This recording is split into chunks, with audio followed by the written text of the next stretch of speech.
did not get electric bills because your son had rigged the electric. The month prior to him moving out, yes, ma'am. They should actually arrest him for theft of services. Judge Judy. You are about to enter the courtroom of Judge Judith Scheindlin. This is Judge Judy. Donna Moeller is suing her ex-tenants, Jessica Pitzer and her fiancé, Darren Day, for electric bills due to illegal wiring and unpaid rent. Order. All rise.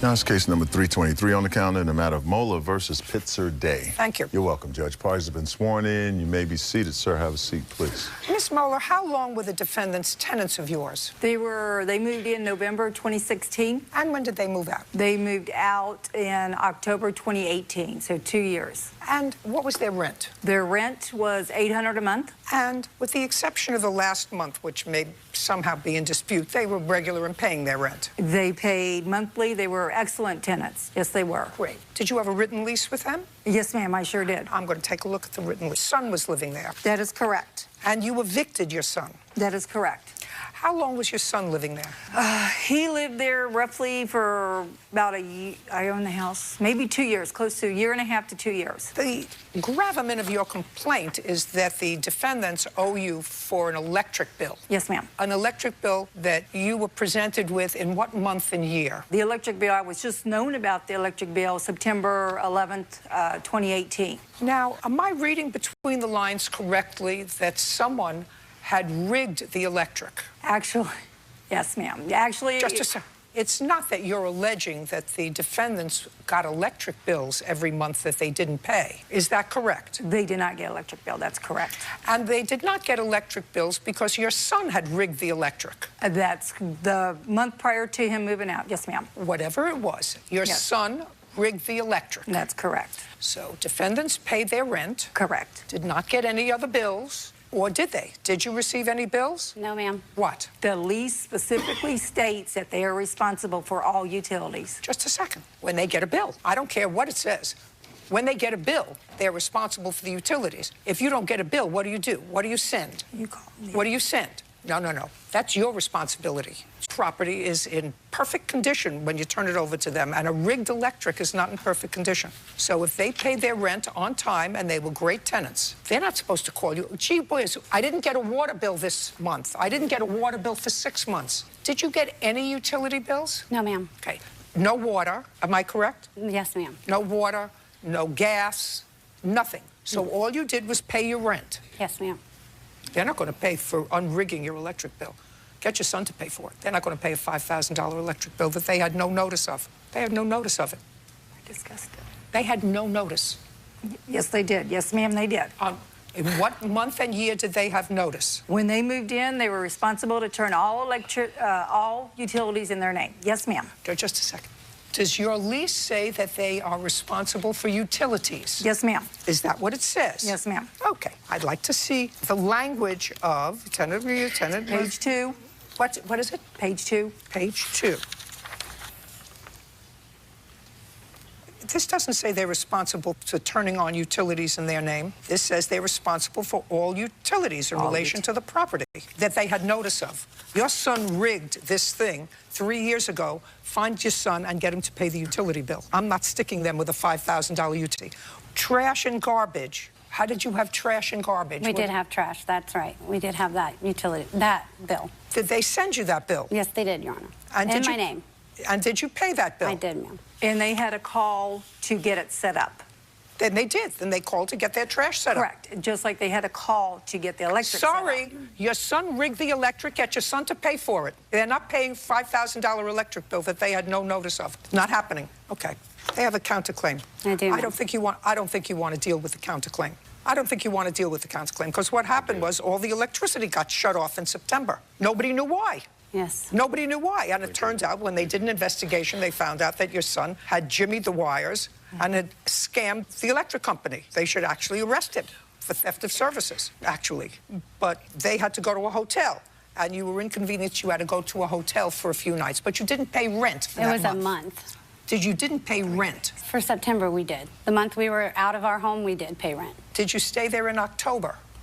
2 days in October, yes. Okay. And we were out all our food. I have 6 kids. We had 3 freezers worth of food that went bad. They moved out October 21st. I don't think that the plaintiff can find that I can't find on her behalf that you're responsible for electric for this 5-fact basis. That's her responsibility, and if her son did the wrong thing, she's got to take responsibility for that, not you. But I wouldn't push it with a counterclaim. Do you understand? Because in actuality, if you think about it, let's say you got a nominal electric bill. You lived there 2 years? Yes, ma'am. Okay. Let's say you got a nominal electric bill for $100 a month. Yes, ma'am. Right? That's $2,400. And that would be a nominal electric bill, correct? Yes, ma'am. That you didn't pay. Your Right. Honor, I do have a lease here that says we are not responsible. And this is the most current lease. Oh, I'd like to see it, just for... It's highlighted.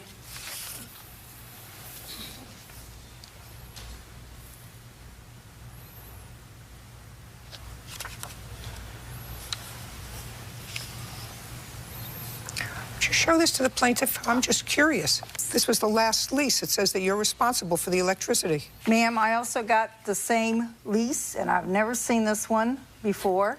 So I also got the same lease that was referred to by HUD, which started in... All I'm asking you is that your signature on the lease? They're not paying the electric anyway, but I'm just curious because that says you're responsible. No, that is not my signature. Whose signature I is have it? no clue. You could see what my...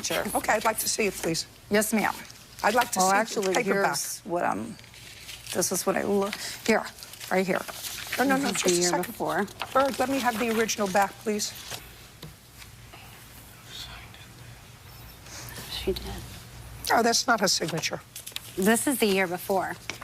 This is the year before lease is her signature. I'd like to see it.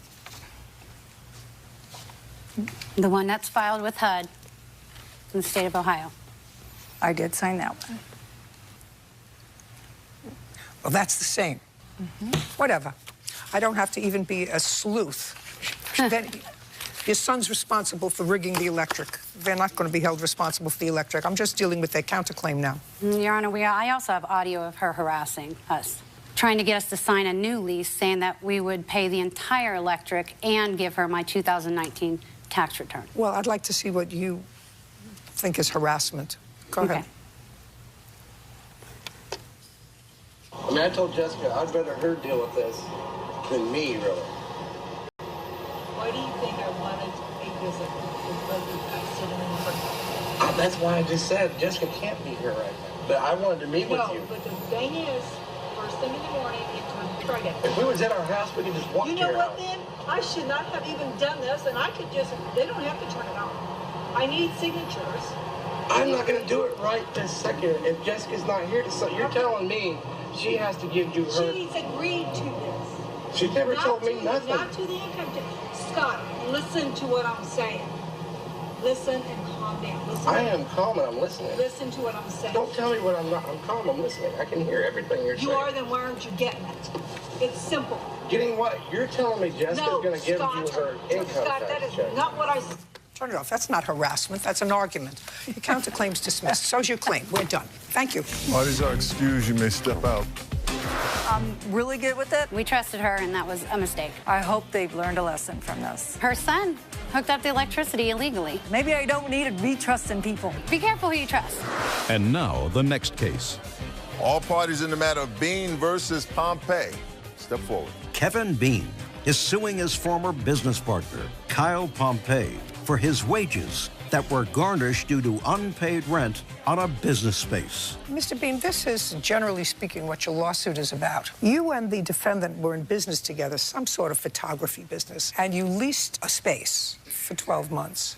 You parted company, and then sometime last year, according to you, you started to get demand letters from a lawyer for back rent on this very same place. And you did nothing with those letters. All of a sudden, your wages are attached. You get nothing else. A judgment has been entered against you. You get no notification of a trial. You get nothing. All of a sudden, the next thing you know, your wages are attached. Is that what you're telling me? No, ma'am, that's not true at all. All right. So When did you get notice that there was a pending judgment? In August of 2016. Do you have a copy of that? Yes. I'd like to take a look at it. This is the demand letter that was sent to both me and Kyle. And that's just a record of when... No, I just want to see... Okay. I see, District Court. This isn't a demand letter. This is from the court, from the District Court. Correct. Okay. So what did you do with this? When I got the notices, I immediately texted Kyle for him to take care of it. And he said... Why don't you take care of it? Because after 2 months, I was no longer a part of the studio. It doesn't matter. There was a case against you. You seem like an intelligent person. Oh, absolutely. I paid the balance in full. No, that's not an intelligent person. Judge Judy continues in a moment.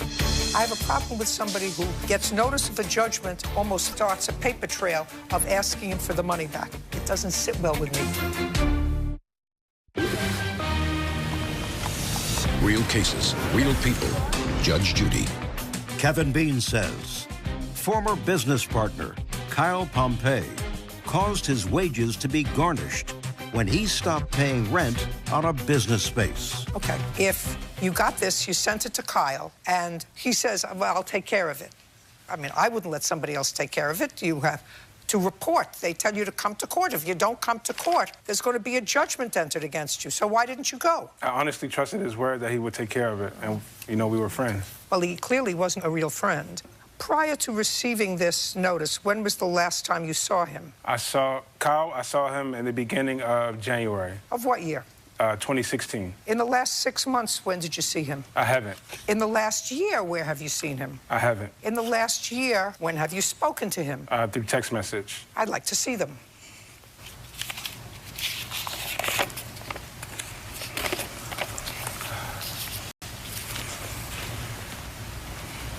I don't have the dates on this. There should be dates. I believe those text messages start in the spring of this year. Spring of 18? Yes, ma'am. When did they start garnishing? 17. Can you show me the text immediately when they started garnishing? Right. I no longer had that those text messages because I lost that phone, and I no longer have that phone number. I pretty much lost everything as a result of this. So financially, it created a hardship, and it was a domino effect. I hear the story. As soon as they started garnishing your wages, then what you do is you either move to open up a default judgment, you're an intelligent man, or you have some writing with him. I just don't buy this.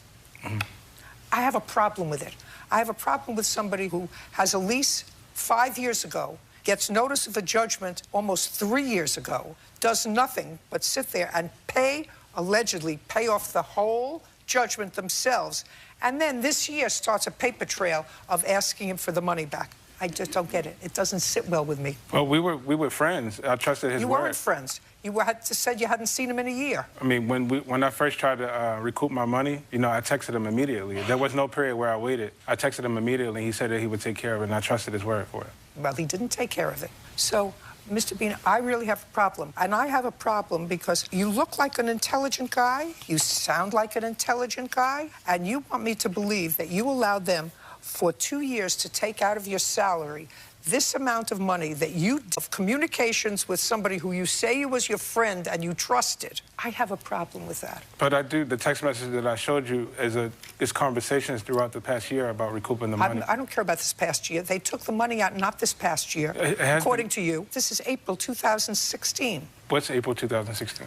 The notice of this District Court of Maryland case is April of 2016. That's almost 3 years ago. Judge Judy continues in a moment. You are responsible for this entire rent. How? How? Because you were there and he wasn't. But his name was still on the lease. I don't care whether his name is there. His behind wasn't there. Yours was.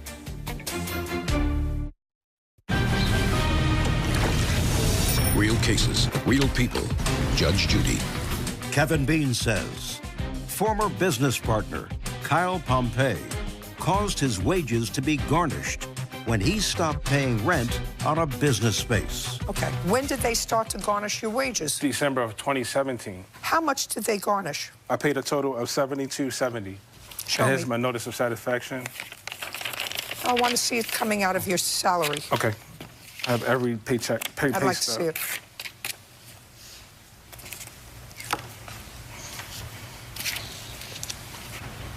Can I see the satisfaction of the debt? Yes, ma'am.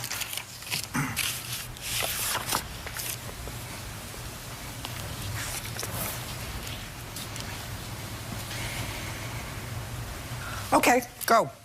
Kevin Bean and myself, we were business partners for a magazine. I'm a photographer. Got it. Okay, so that didn't work out. He backed out of the lease to which we both signed 2 months after we moved in. And, you know, he said that he couldn't afford his portion of the rent. I said, fine. I didn't think about him taking himself off of the lease, you know. I was just concerned about how I was going to pay the rest of this year off. So I stayed there for 4+ years, and then I started having trouble with my landlord. So you stay there and paid the rent. Yes. He had a year's lease.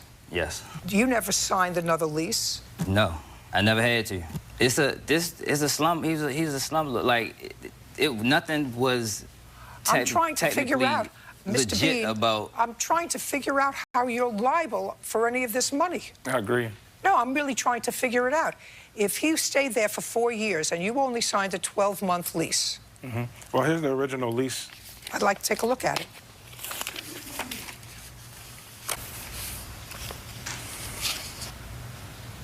Oh, well, did you ever tell them that you were moving out and that you were terminating the lease? No, ma'am. Well, according to your lease, it says that you had to give them notice. Otherwise, if you were staying, that if they don't get notice, then the lease is continued for 1 year further term if the tenant stays. As far as the landlord knew, the tenant was staying. When did you stop paying rent? 3 months before I moved out, which was late 2016. Well, then you are responsible for this entire rent. How? How? Because you were there and he wasn't. But his name was still on the lease. I don't care whether his name is there. His behind wasn't there. Yours was. Judge Judy continues in a moment. Have you been cheated? Go to judgejudy.com.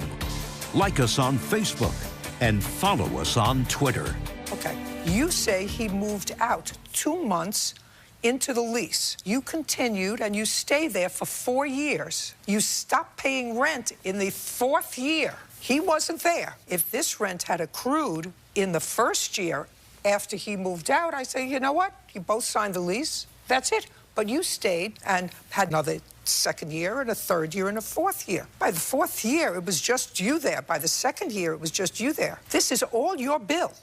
Factually, he was still on the lease. Don't say it again. Listen, I just explained it to you. I just went through 3 minutes, and I have a little bit of a cough, so it's irritating to me to do it once to somebody who's not, to somebody who doesn't look unintelligent.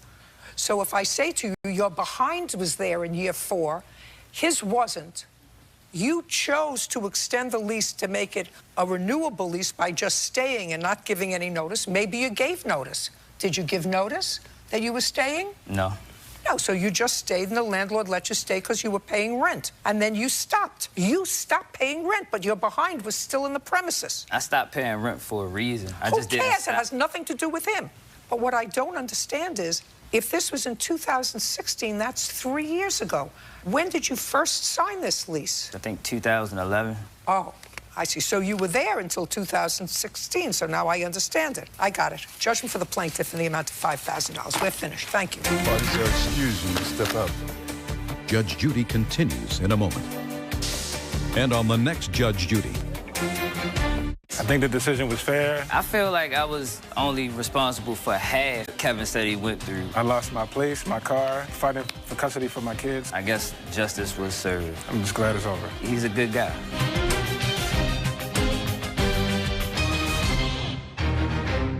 Two college freshmen moved in, You rented their house Yes, ma'am. for a year, Yes, ma'am. but they flunked as tenants. We couldn't afford the bills anymore. which is why they broke the lease. They destroyed your house. You know, that's pretty stupid. I wouldn't rent a garage to 2 college kids. Now the judge takes aim. Who had a BB gun? Neither one of us. Well, tell me how the house got riddled with BBs. Judge Judy. You are about to enter the courtroom of Judge Judith Scheindlin. This is Judge Judy. Jamie and Heather Graber are suing their former tenants, 20-year-olds Anthony Bennett and Rico Ford, for breaking their lease and severely damaging their property. Order. All rise. That's case number 348 on the calendar in the matter of Graber versus Bennett Ford. Parties have been sworn in. You may be seated. Who's Bennett? Me? So you're Ford. Yes. What school were you going to? Minnesota West. What year were you? Semester? Yes, my first semester. And yours? Yes, first semester, yes. And that started in September Yes, ma'am. of 2017. Yes. You rented their house Yes, ma'am. for a year. Yes, ma'am. How many people signed the lease? Me and him, and then I had a co-signer. Who was your co-signatory on the lease? My father. Does he work? Yes. Why don't you sue him? We are suing him. When? We're suing him. We were getting the process done, but we couldn't get a hold of anybody to sue him because after we fixed the whole damages they did it to totally destroyed the property. Just a second. I didn't ask you for a whole story. I said you have these two kids that probably flunked out of school, which is why they broke the lease, right? They destroyed your house. Yeah, a BB gun. Just a second. Well, you're pretty dumb to rent to two college kids anyway, if you had a house that you liked. You know, that's pretty stupid. I wouldn't rent a garage to two college kids. But my question to you is, now you have these two. Did you flunk out of school? No, ma'am. Where did you go after you left their house? We couldn't afford the bills anymore because, No, not because. You couldn't afford the bills anymore. I don't know why. I don't care why. Where did you go is my question. well, I had a kid, so I had to relocate to go work instead. School? Yes, because, well, we ended school. When did you end school? School ended in May. But you moved out before May. No, we moved out May 30th. Is that when they moved out? Yep, they broke the lease 5 months. Just answer my question. And you relocated where? From where to where? Appleton, Wisconsin, where my father lives. Are you living with your father? Yes, ma'am. With your kid? He's not born yet. And where is his mother? I moved her in with me. She moved in with you? Yes. And your father? Yes, ma'am. Brilliant. Brilliant. And what about you? I moved back to my hometown, Detroit, Michigan, for the summer. And then what are you doing? I go back to school now in Worthington, Minnesota. Did you get an apartment? Yes. With whom? It's a subsidized housing. Who are you living with? I stay alone. How much rent do you pay? $75. A month? Yes. Smarter than he is. Let's get back to why you're not suing. You can't sue either one of these two. They're useless. They can't collect any money from them. His father works.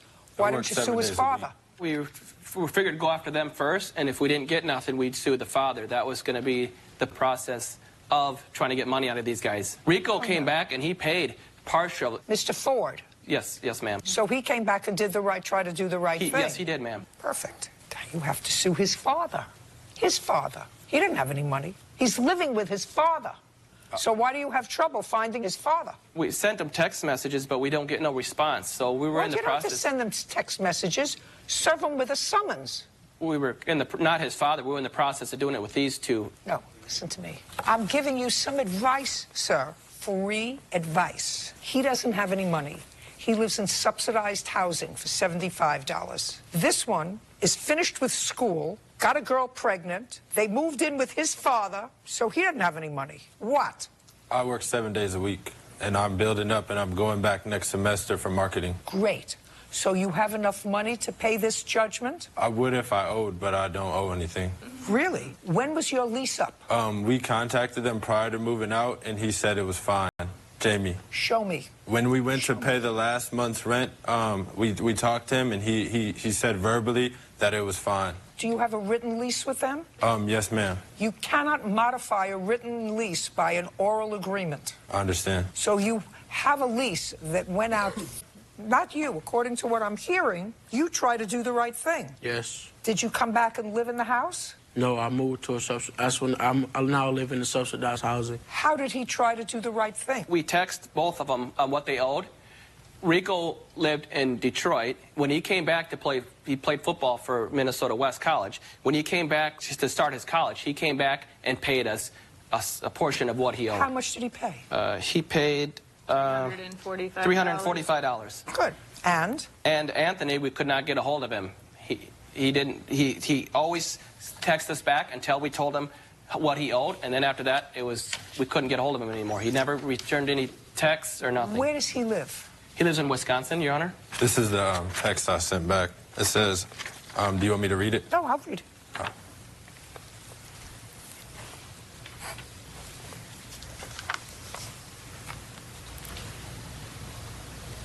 Mr. Ford, I want to ask you this question. Yes. When you came back and you were playing football, and you, I assume, had some money, did you work over the summer? No. How did you get $345? My mother paid. And when you paid them the $345, did they say you were even? Yes. They said you were even? Yes. Who said you were even?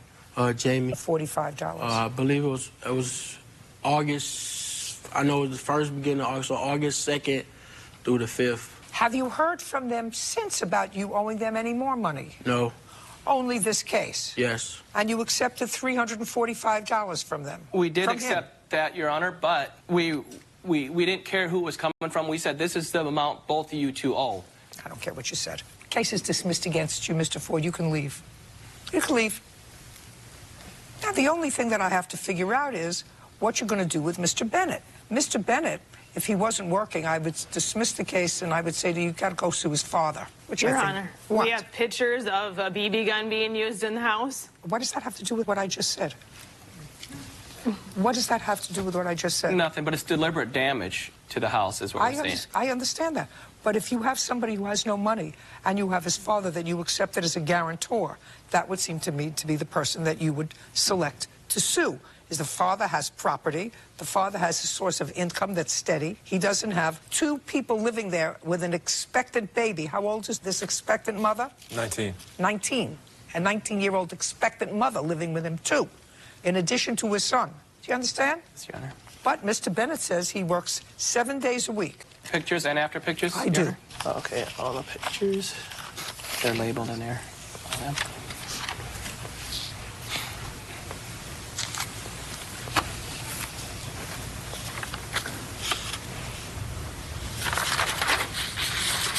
Your Honor. I want you to look at these pictures, Mr. Bennett. I just want you to tell me if these are pictures of the house that you rented.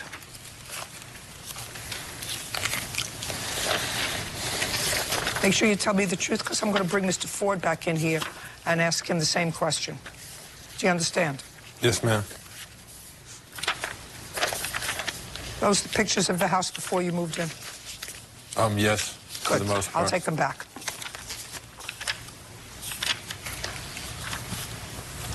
Would you bring Mr. Ford back in here, please?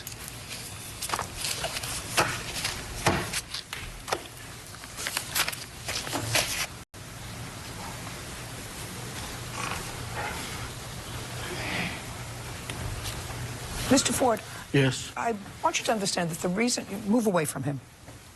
A little bit over. I want you to understand something. The reason I've called you back in is not because I'm reversing my decision. The case is dismissed against you because you paid them a certain amount of money and the debt was. Yes. With regard to you. But I have some questions now based upon some new evidence that I've seen. Yes. And it's very important for me, and I think that you're being truthful with me, and I want you to be truthful with me. You and Mr. Bennett signed the lease with a guarantor. Yes. How many other people stayed in the house regularly? Just me and Bennett. Anybody else stay there more than overnight? No. Who had a BB gun? Neither one of us. Well, tell me how the house got riddled with BBs. I have no idea, Your Honor. You have no idea? No.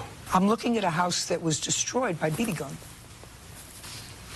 Your Honor, the doors had lock problems. The windows wouldn't even close. They had locks that There are weren't. new windows in the house. Shh. I didn't ask you anything. I just showed a picture of what the house looked like before the two of you moved in. Mr. Bennett acknowledges that this is what the house looked like before the two of you moved in. When you moved out, the house was a disaster. Now, let's talk about this first.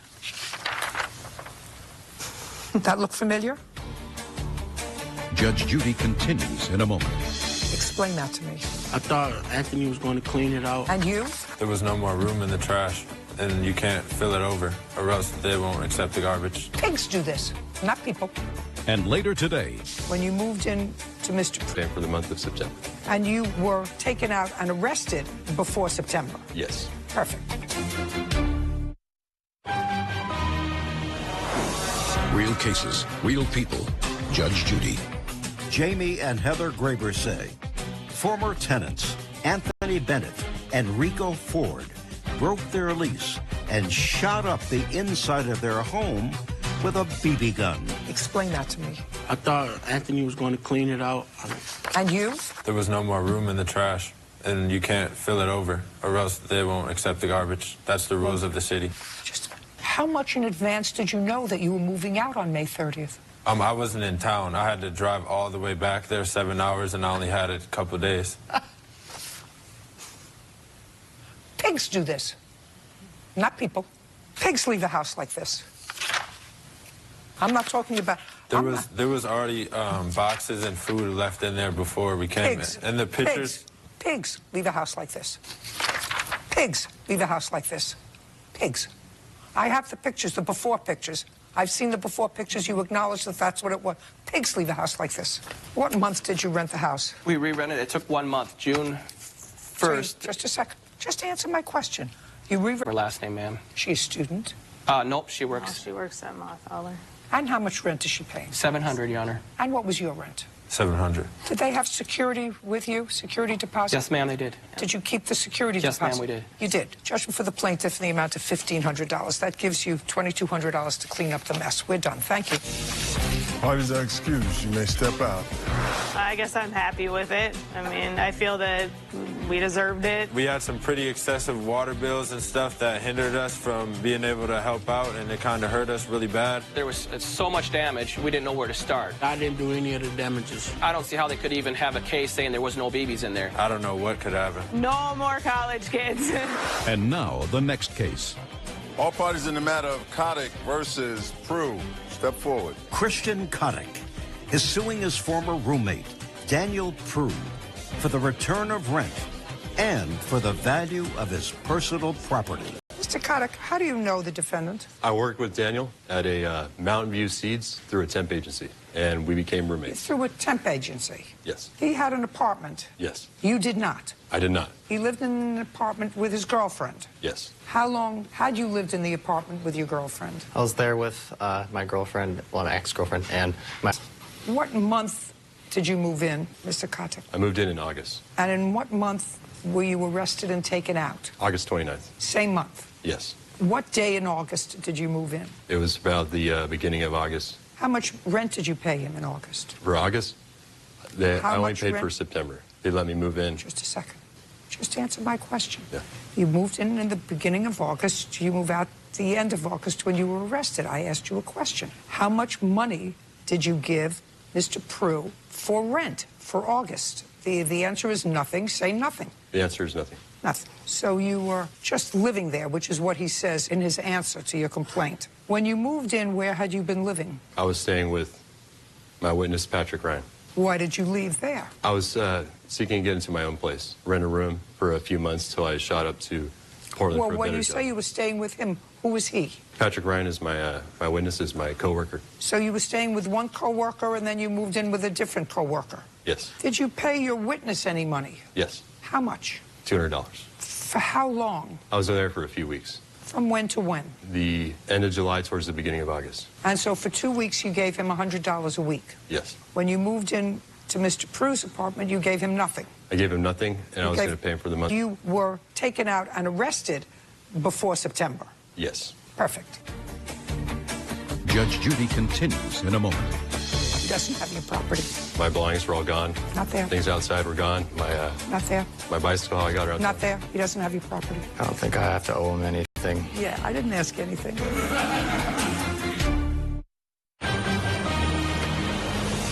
Real cases, real people. Judge Judy.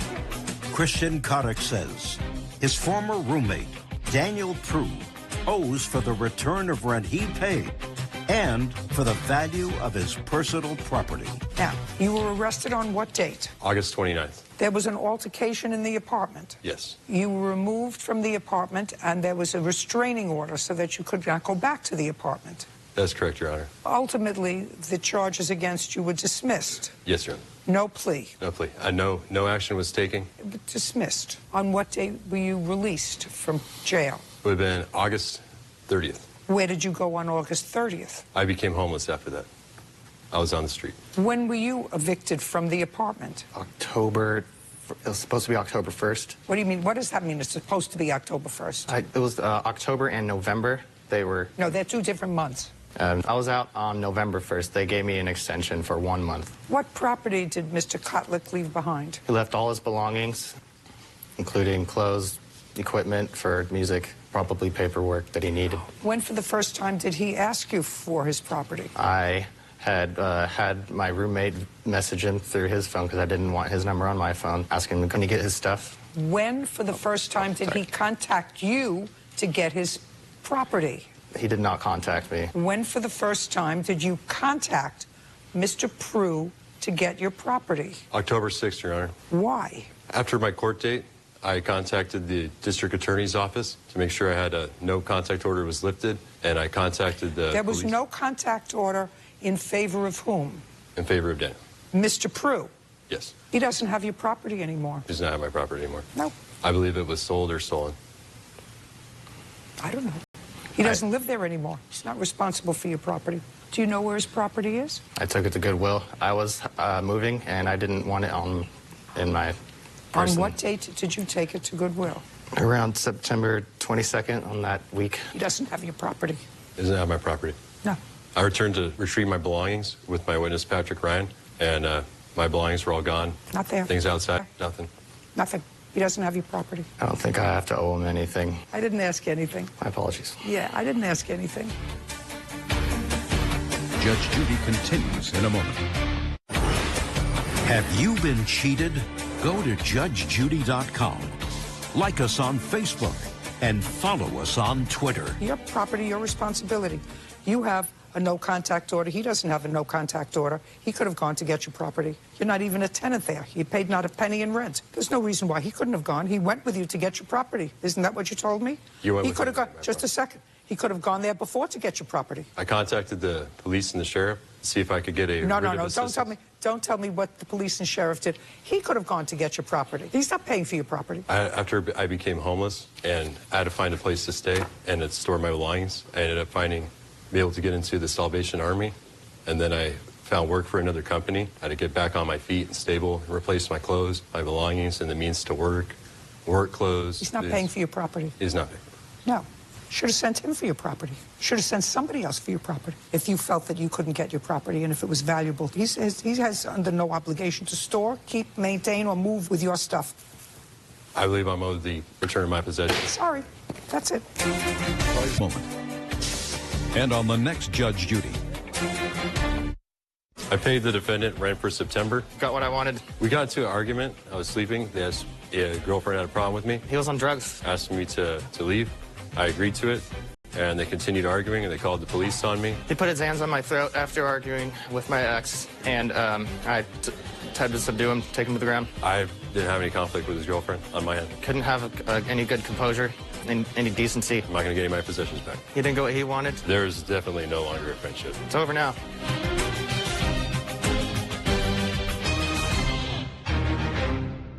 You can't work unless your car is functioning. His broke employee had a breakdown. I went in with him to pay in person at the transmission place. Did you discuss how he was going to pay you? Yes, beforehand. Your Honor, we hadn't discussed that. Now, is he on the road to unemployment? Why would your boss pay for your car to be fixed? Because he needed me as a technician. Needing you, he didn't. Did you a favor, he did. Judge Judy. You are about to enter the courtroom of Judge Judith Scheindlin. This is Judge Judy. Greg Cranmule is suing his former employee and family friend, loans to have his transmission fixed, and a down payment on a car. Order. All rise. It's case number 328 on the calendar in the matter of Cranbuel versus Hull.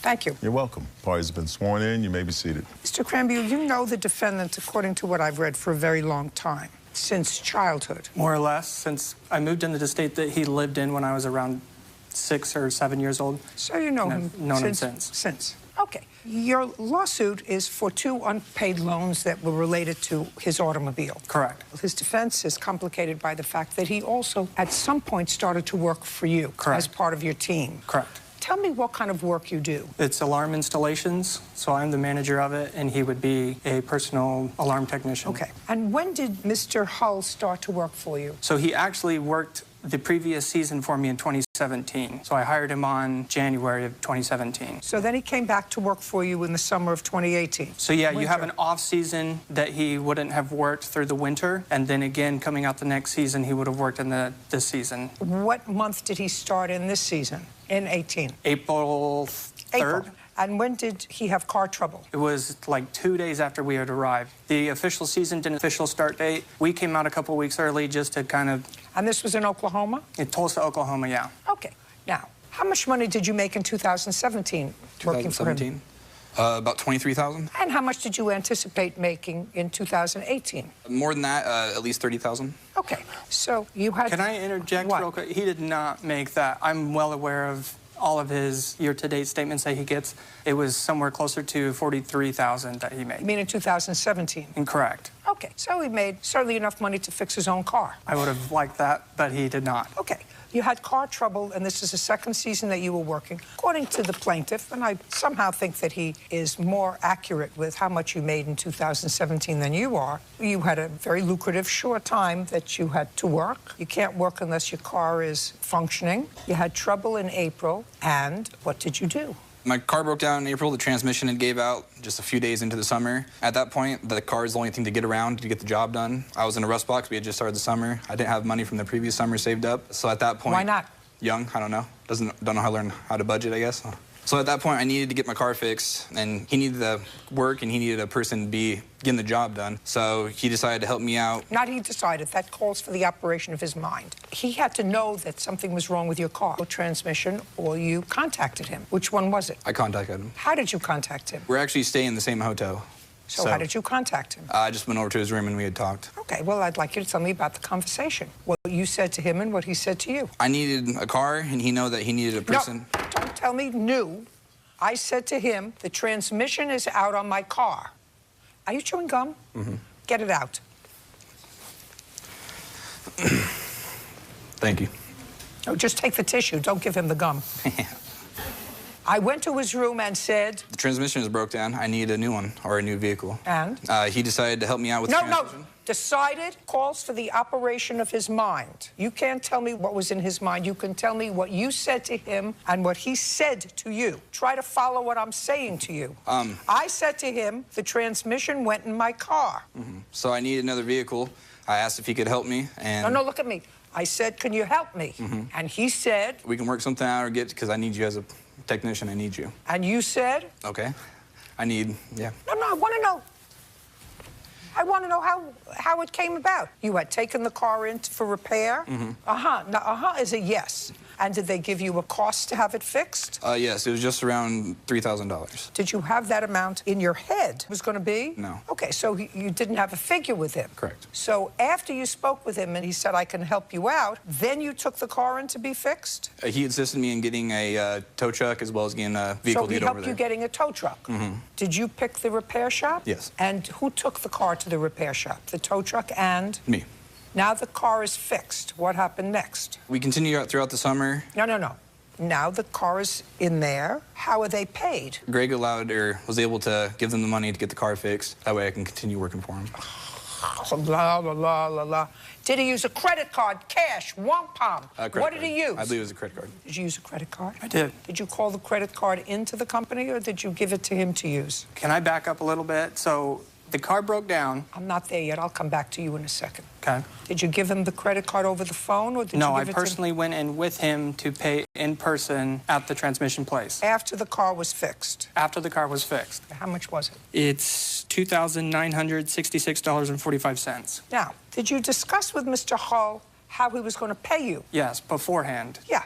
Was that in your hotel room, or? Yeah, so we were right next door in the hotel rooms, different rooms obviously, and he came to me. This is over like a week and a half. The car broke down on April 4th, and so he took it into him. I don't want anything to do with getting a car. We didn't know what was wrong with it. He just said it's not running. So I said, let's take it down to an auto shop, get a diagnosis. He says, well, I don't have money to tow it. So I said, okay, let's get a tow truck. He said, I don't have money. So I transferred him $100 so that he could pay for a tow truck, and then he How did took you it do in. that? It was electronically transferred to an app.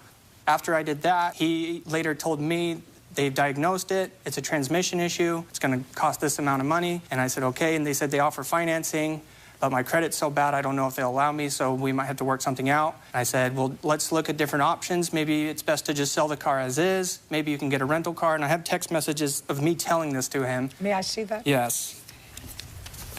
So this is on April 5th. This is me. Well, you can read through it. Hopefully all of it flows together. I don't know if they're out of order, but...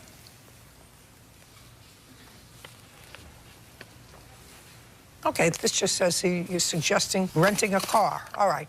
Well, What I else? had given him money to get a rental car for the time being, so we did it just for 3 days initially, just so that he could be working, because, as you stated earlier, it's a lucrative amount of money that you make in a short time, so every day he was missing, he was losing hundreds of dollars not working. So I was just trying to get him back into working fine. as quick as possible. Fine. And do you have any text messages? We met a couple of times about it in the hotel. We didn't know the exact amount of how it would be until later. They finally had quoted us, and it changed every time with the mechanics. First it needed this, and then it needed parts. I don't care about it. Originally, it was $29.66. So we had called it to be an even $3,000, and he was going to pay me $250 from his weekly paychecks every Friday. Did he do that? No. Your Honor, we hadn't discussed that. Just a second. Did he do that? Well, if he didn't do that... He attempted to. He came to me the first week. We were moving into the apartments the next week, and so he came to me saying, we might have to start next week. We're moving to the apartments, and I've got to get groceries and different things for the apartment, you know, a rug, and I don't know, whatever. And so it was, you know, I need stuff for the apartment. Just a second. So he never paid you back this $29.66? No. And then what happened with his car? And in what month? So his car continued to have different issues for... Month.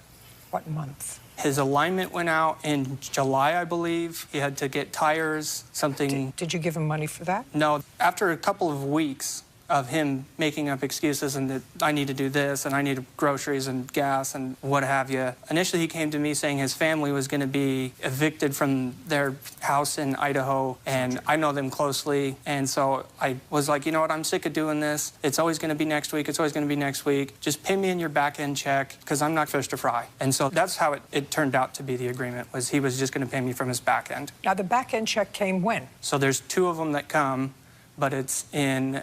There's not like it's kind of like Thanksgiving. It's just kind of like an area of time. So end of September, early October, and end of October, early November. Did you get any money in October? I did. How much?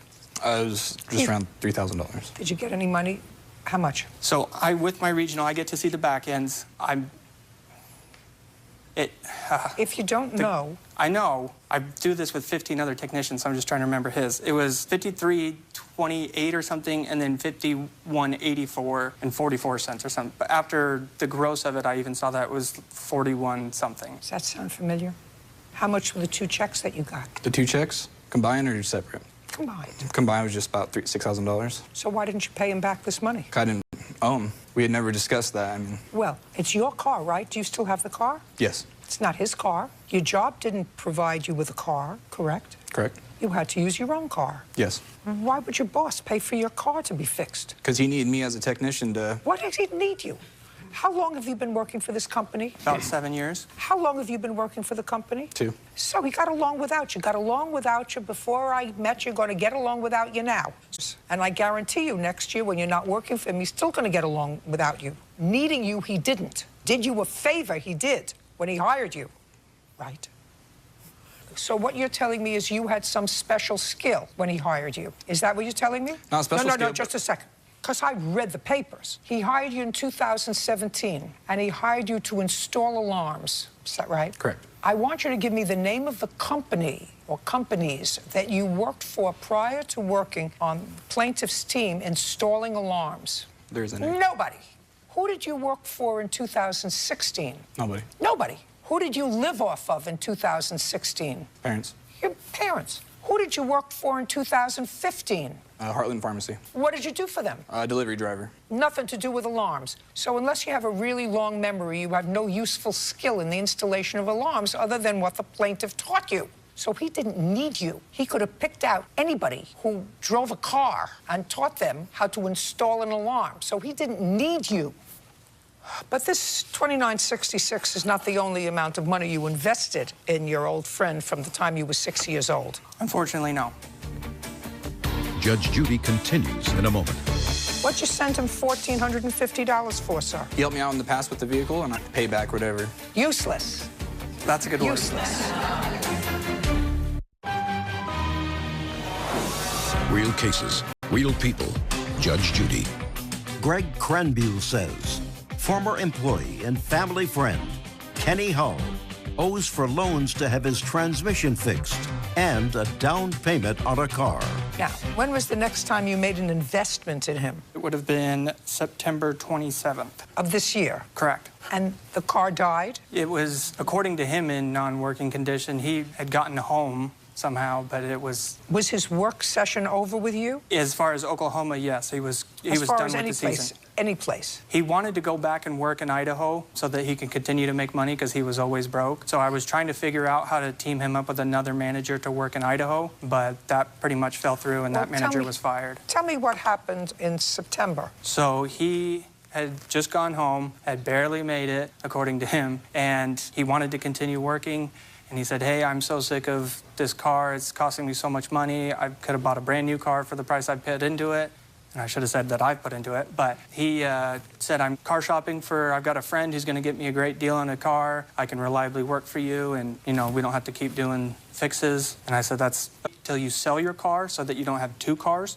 And so he said, well, I'm putting it on Craigslist right now, and I've got a couple of good looks at it. And so I plan on selling that car and using it for a down payment. Well, he asked me for the down payment, but he was going to pay down the amount because his credit's so bad that it was going to be a high interest rate. How much did he ask you for? He asked me for $3,000. I can't transfer that much, or the app doesn't allow you to transfer that much, as I found out, because after we went through all of our stuff of how he's going to pay me back, I tried to send How did he say he was going to pay you back? through his back end. And so knowing how much he made, he definitely had the capability of paying it back. It wasn't a question if he had the funds coming. I just don't know what he did with it. But as far as the money that I was able to give him was $2,700. I tried to give him the $3,000. It said error, you can't transfer that amount of money. So then I went back, said, okay, well, let me see if it'll let me send $2,500. And I did that. And then I sent another one right after of $200 to try and see up until the limit of how much it would let me transfer. And after that, it wouldn't let me do any more. Did he pay you back any money? He did. How much did he pay you back? $1,450,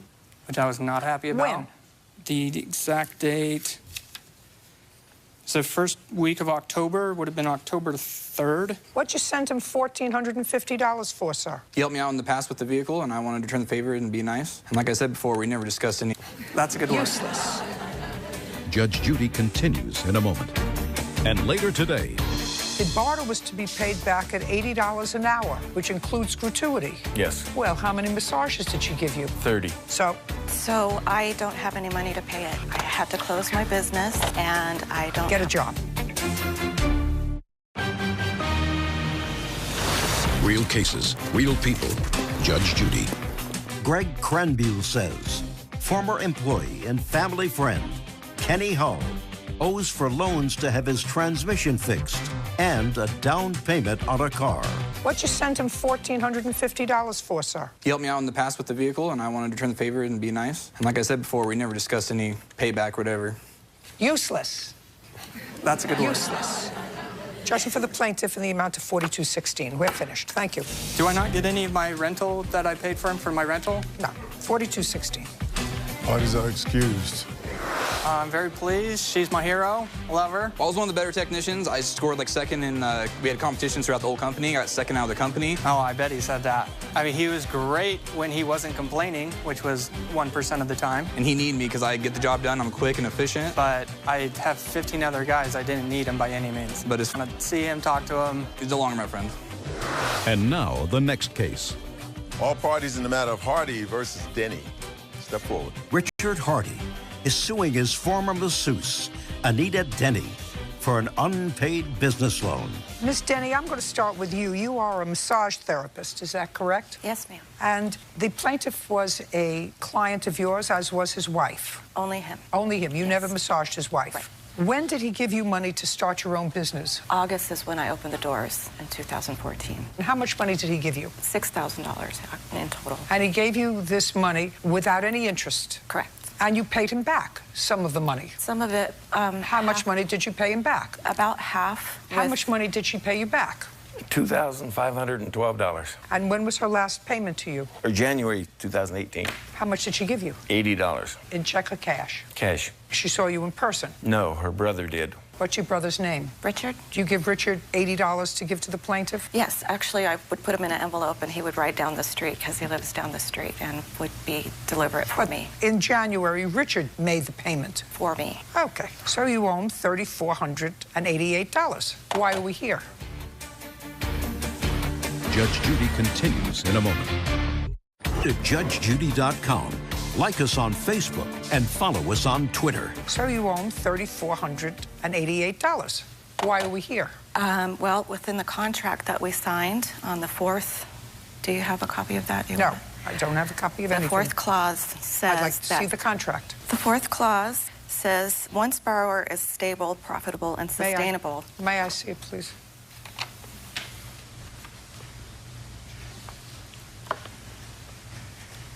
Well, the principal amount was $5,000, not $6,000. There was an additional $1,000 that we did not write up a new contract. I'm not taking that. I have a written contract for $5,000. Okay. Was it your agreement with her, Mr. Hardy, that some of this money was to be paid back in barter and some was to be paid back in cash? Yes. That's what it says here. Yes. And the barter was to be paid back at $80 an hour, which includes gratuity. Yes. Well, how many massages did she give you? 30. Is that correct? I don't have a number on it, but it does sound about right. 30 times. So it's $2,400 in massages. And how much cash did she actually give you? $512 was cash. The rest was all massages. And that includes the $80? Yes. So then we have a different figure. That altogether comes to $2,098 is what's left on the $5,000 loan. So I don't have any money to pay it. I had to close my business. Okay. And I don't Get have a job. $2,088. Judgment for the plaintiff. We're done. Thank you. Step out. Judge Judy continues in a moment. And on the next Judge Judy. There was little misunderstanding with the contract. Well, I think it was fair, considering everything. Once I become stable, prosperous, and sustainable, And she never became sustainable and profitable to any point. is when I would be paying back. If you look at the contract, it also said terms of 90 days on demand. The fact that I closed my business and I'm not working right now, and I'm not any of those. Well, I wish I hadn't had to do it, but I was left with no choice. It just crashed. Because it wasn't going anywhere. Well, lessons learned, right? Just a lesson learned.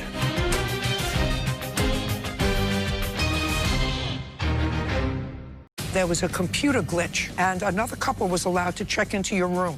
Blame goes to a hotel for a mix-up. It was clearly their negligence in allowing somebody to come into your room. Exactly. Now, she says their mistake cost her big. A whole bunch of stuff. All the bills. If you had $12 $100 bills in your room, they would have been in the safe. Judge Judy. You are about to enter the courtroom of Judge Judith Scheindlin. This is Judge Judy. Debbie Beresford is suing hotel owner Vima Jeriwala for money and property stolen from her room. Order. All rise.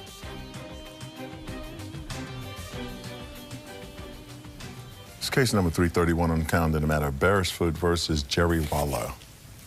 Parties have been sworn in. You may be seated. Miss Beresford, you and your husband were vacationing and staying at a hotel that you own or manage, sir. I'm one of the managing partners. Where is the hotel located? It's in Fort Worth, Texas, ma'am. How long were you visiting the hotel, Miss Beresford? My fiancé then, my husband now, it was 1 week he booked and paid for on the 14th of April on to the 21st of April. And how much was it a night? You got DVDs. How much was it a night, sir? First night, it was $69 per night, plus taxes and fees. And then after that, when she extended, we actually gave her a little bit of a discount. To what? $61 plus tax, I believe. She single room? Yes, queen suite. Mm-hmm. And is there a safe in the room? Yes. Okay, this is what your complaint is, Miss Beresford. You stayed there from April 14th to the 21st, then you extended your stay. Somehow there was a computer glitch in the hotel, and another couple was allowed to check into your room. What time did the other couple check into their room? Your Honor, I'd like to call my witness, Carlton Johnson, the general manager, is on duty. Last name is Johnson?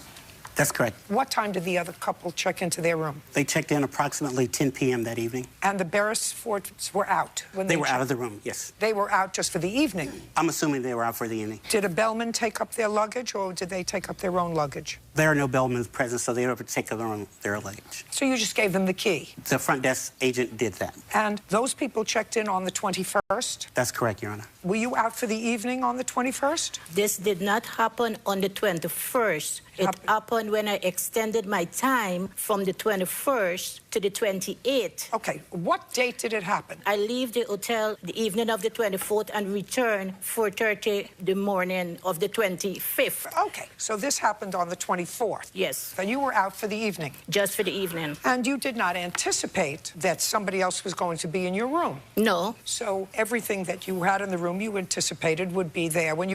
And when I go to a hotel room, anything of value I put in the safe. That's what I do in every hotel room, because this is what your case is about. You say that other people were in your room, and after they were replaced because the hotel realized they made a mistake, that was on the 25th. That's correct. You went through all your stuff and you realized a whole bunch of stuff was missing. Cash, jewelry, whole bunch of valuable things were missing.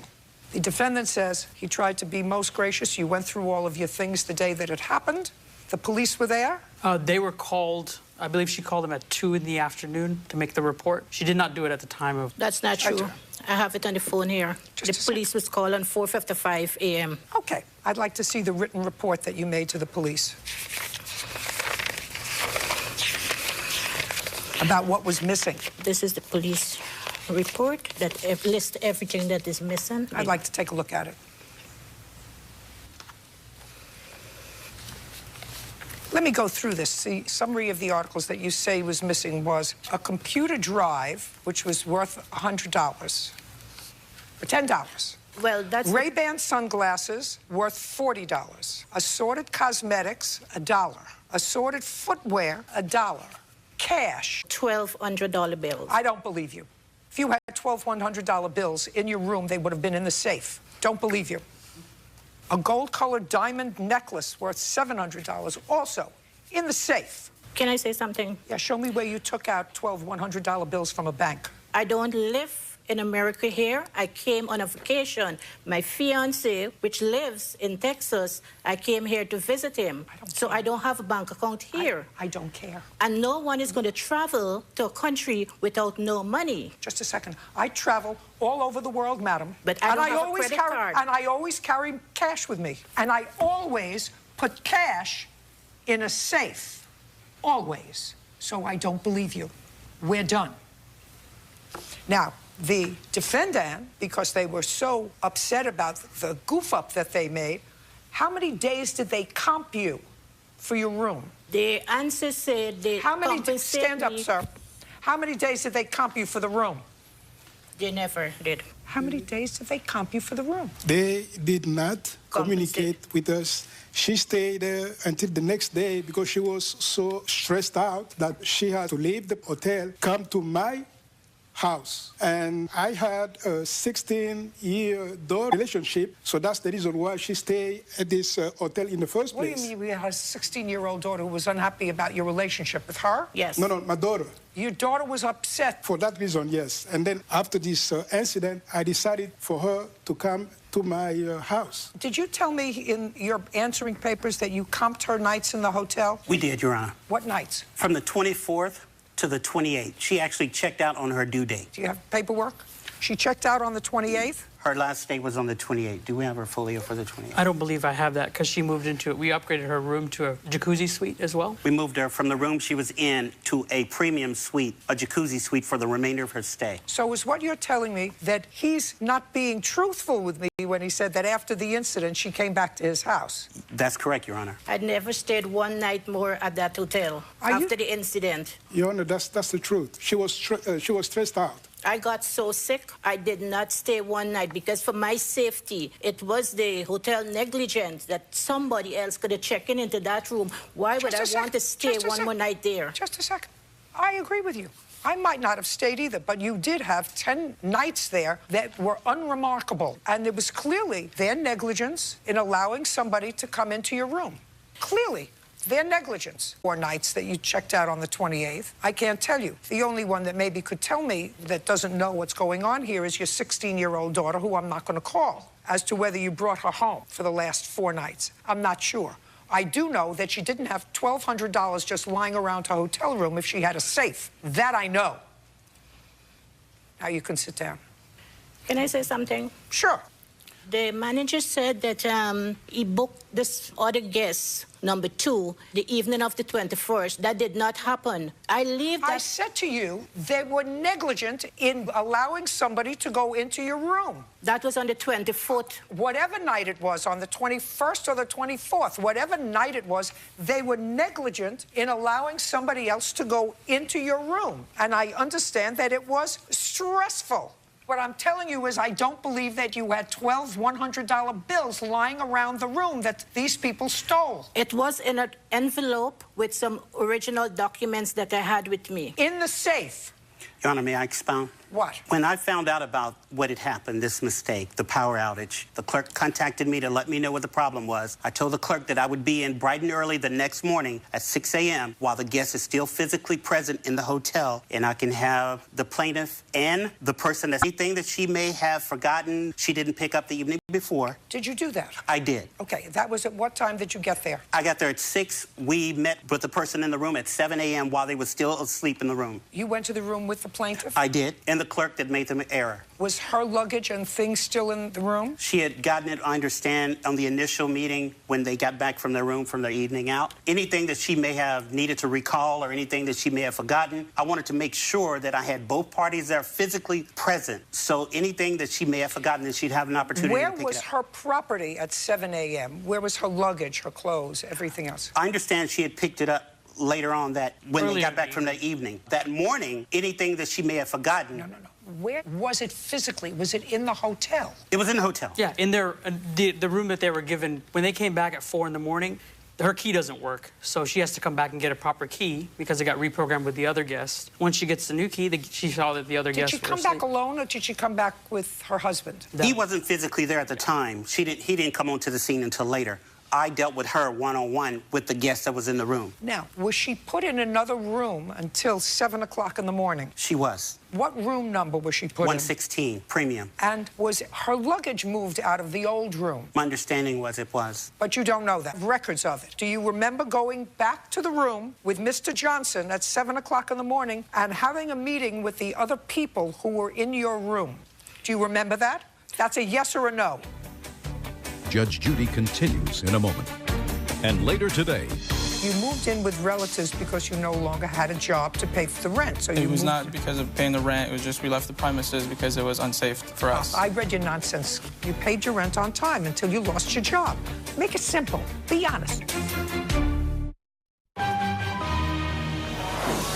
real cases, real people. Judge Judy.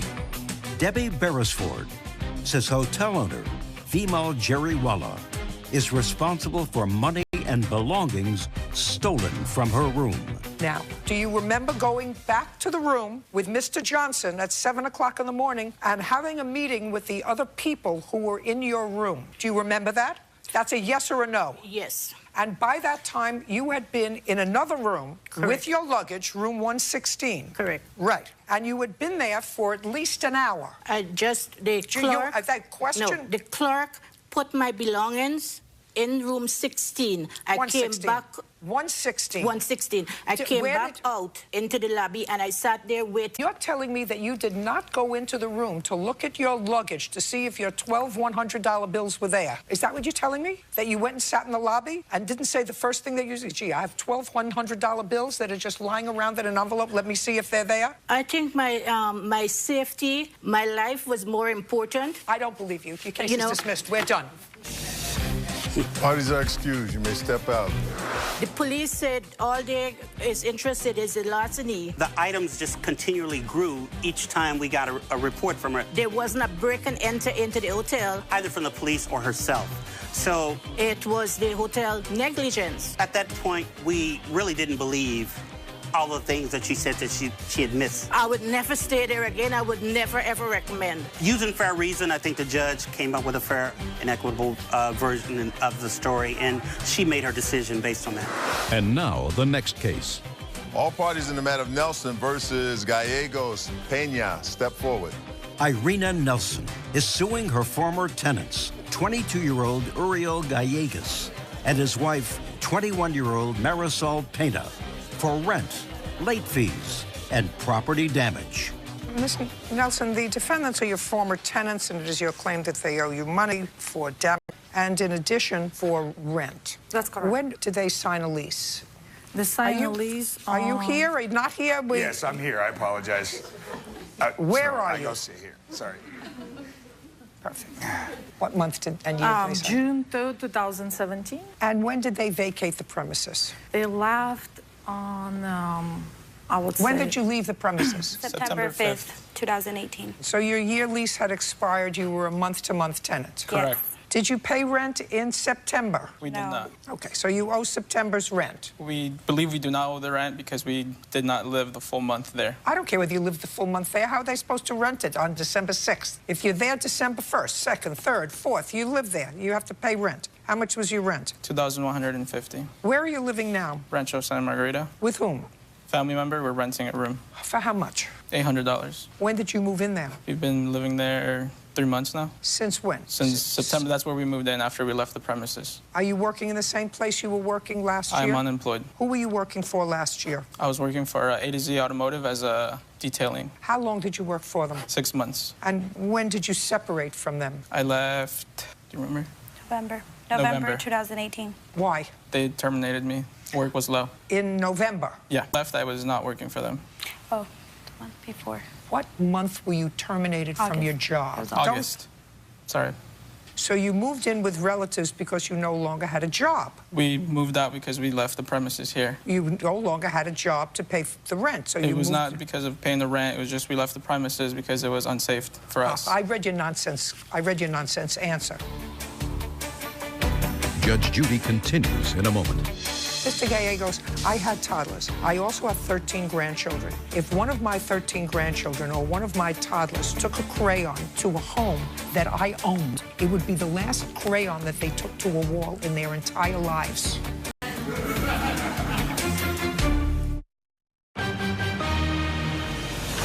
Real cases, real people. Judge Judy. Irina Nelson says former tenants Uriel Gallegos and his wife Marisol Pena moved without notice and left significant damage. So you moved in with relatives because you no longer had a job. We moved out because we left the premises here. You no longer had a job to pay the rent, so it was not because of paying the rent. It was just we left the premises because it was unsafe for us. I read your nonsense answer. You lived there for a year. Now, all of a sudden, the puddle of water became a problem. The puddle of water was constant. We were worried about our daughters. You're not new parents. You have 2 children. You have a toddler and a newborn. So you're not brand new parents, okay? And the puddle of water, if it existed at all, was there. You paid your rent, $2,150. According to the plaintiff, she doesn't complain that you didn't pay rent. So you paid your rent on time until you lost your job. Make it simple. Be honest. You left one place to move into a place that you could afford, into a room. That's great. So the only thing that we have to figure out now is whether the damage to the property was more than just wear and tear. Did you let your toddler write on the walls? She was a toddler. She got to the walls beforehand. No. Mr. Gallegos, I had toddlers. I also have 13 grandchildren. If one of my 13 grandchildren or one of my toddlers took a crayon to a home that I owned, it would be the last crayon that they took to a wall in their entire lives. Now, you may do that when it's somebody else's home and you're just a tenant. But I guarantee you, if you get a job and you and your wife save up money and you buy a little house and you paint the inside of the house and your child goes to take a crayon and write all over the walls, it will be the last thing she does that day if you own it. Can I see pictures of the walls? I actually... No, just give me a month and a date. Yes, October 15, 2018. 18, yes, that's correct. The reason we couldn't rent it out on time because the damage was so extensive, so we needed an additional time to replace the carpet and paint it and get to rentable condition. So we lost half of the rent there too. Well, I see some trash. The trash that they left, this I don't consider terrible.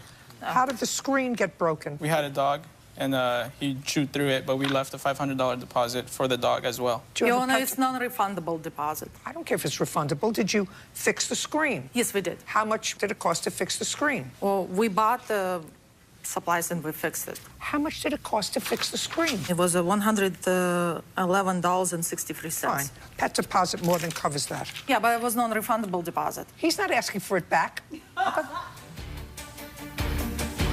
Judge Judy continues in a moment. Want justice? Go to judgejudy.com. Like us on Facebook and follow us on Twitter. How much did it cost to fix the screen? It was $111.63. Fine. Pet deposit more than covers that. Yeah, but it was non-refundable deposit. He's not asking for it back. Okay. I'm just telling you, you use it for whatever damage the $50 pay for. They also had a security deposit. Yes. How much? $21.50. Did you keep the security deposit? Yes. Okay. $21.50 takes care of the rest of this stuff.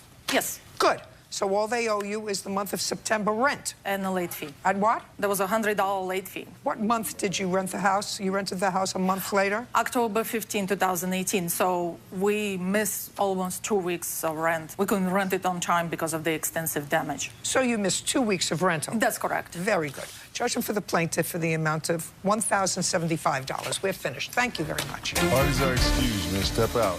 Judge Judy continues in a moment. And on the next Judge Judy.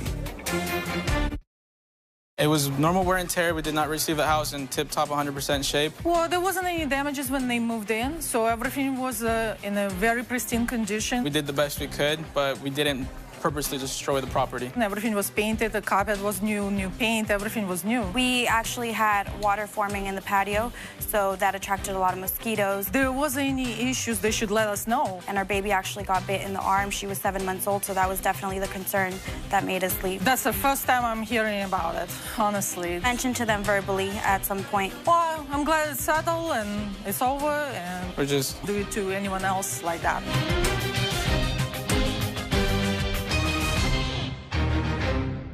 I have a big heart, and Meredith is a good girl. A boss offers to help make ends meet. I didn't have the money for school clothes, and she said, let me take Meredith shopping. And she did. And it was said, don't worry about it. You're not paying for it. Now, this struggling mom's in a deeper hole. When, for the first time, did Miss Spaulding ask you for any money for them? The day after she pretty much said, I no longer work for her. Judge Judy. You are about to enter the courtroom of Judge Judith Scheindlin. This is Judge Judy. Rebecca Spaulding is suing her former employee, Angela Richmond, for an unpaid loan for school clothes. Order. All rise. It's case number 333 on the calendar in the matter of Spaulding versus Richmond. Thank you. You're welcome, Judge. Parties have been sworn in. You may be seated. Ladies, have a seat, please. Miss Spaulding, the defendant used to work for you. You own a pizza shop? Yes. And there came a point while she was in your employ that, according to you, you made an arrangement with her that you would take her daughter clothes shopping for school, and she would reimburse you for what her daughter. You did that, and that's what your lawsuit is about. Yes, ma'am. For the money that you spent for her child for yes, school. I assume that's you. Right? Ms. Richmond said that there was never an agreement to pay you back for the clothing. She would never have spent as much money as you spent. And she has a counterclaim because she said sometimes subsequent to that, you fired her. So her lawsuit is for wrongful termination. Ms. Richmond, I'm going to start with you. When did you begin working for Ms. Spaulding? For Miss Spaulding was on approximately... Month and year. It would have been April of 2018. And in what month did your daughter need school clothes? She would have started school around August the 9th of this year, and they went and got the school clothes around July the 12th. Before you went to work for her, did you know Miss Spaulding? Were you friends? Before working for Miss Spaulding, I worked for her husband for a year and a half. In another pizza shop? Yes, sir. Yes, ma'am. A different one or the same one? Different one. So they have 2 pizza shops? Yes, at the time they did. How many times prior to April of 2018, when you started working for Miss Spaulding, had you seen her? A couple times a week for a couple of years. And had she ever met your daughter? Yes. My daughter would come down there with me to sometimes and sit and work or whatever. I'd like you to tell me, Miss Richmond, how you first broached the subject with Miss Spaulding about your daughter's clothes. When I went to work, Miss Spaulding asked me what the matter was, and I told her that a lot of stress, school was fixing to start, I didn't have the money for school clothes, and she said, let me take Meredith shopping. She said, I'll get her some school clothes. I do not have my granddaughter this year. I would love to spend money on Meredith for school clothes. Let me take her shopping for school clothes. Don't embellish it. Let me take her shopping for school clothes. And she did. And that was in July. Yes, ma'am. Your Honor. Shh. Okay.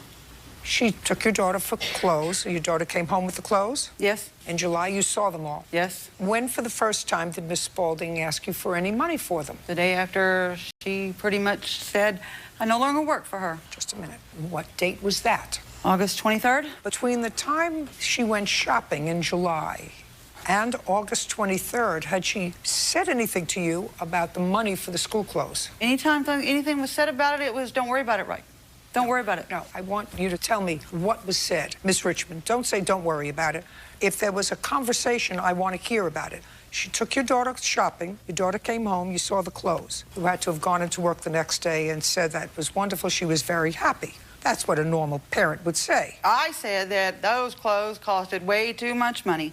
I would have never spent that kind of money on school clothes. You're not paying for it. And she said, don't worry about it. And that was the very next day. Within a couple of days, ma'am. And that was July 23rd, did you say? Clothes were bought July 12th. July 12th. It would have been just a few days after July 12th. July 12th.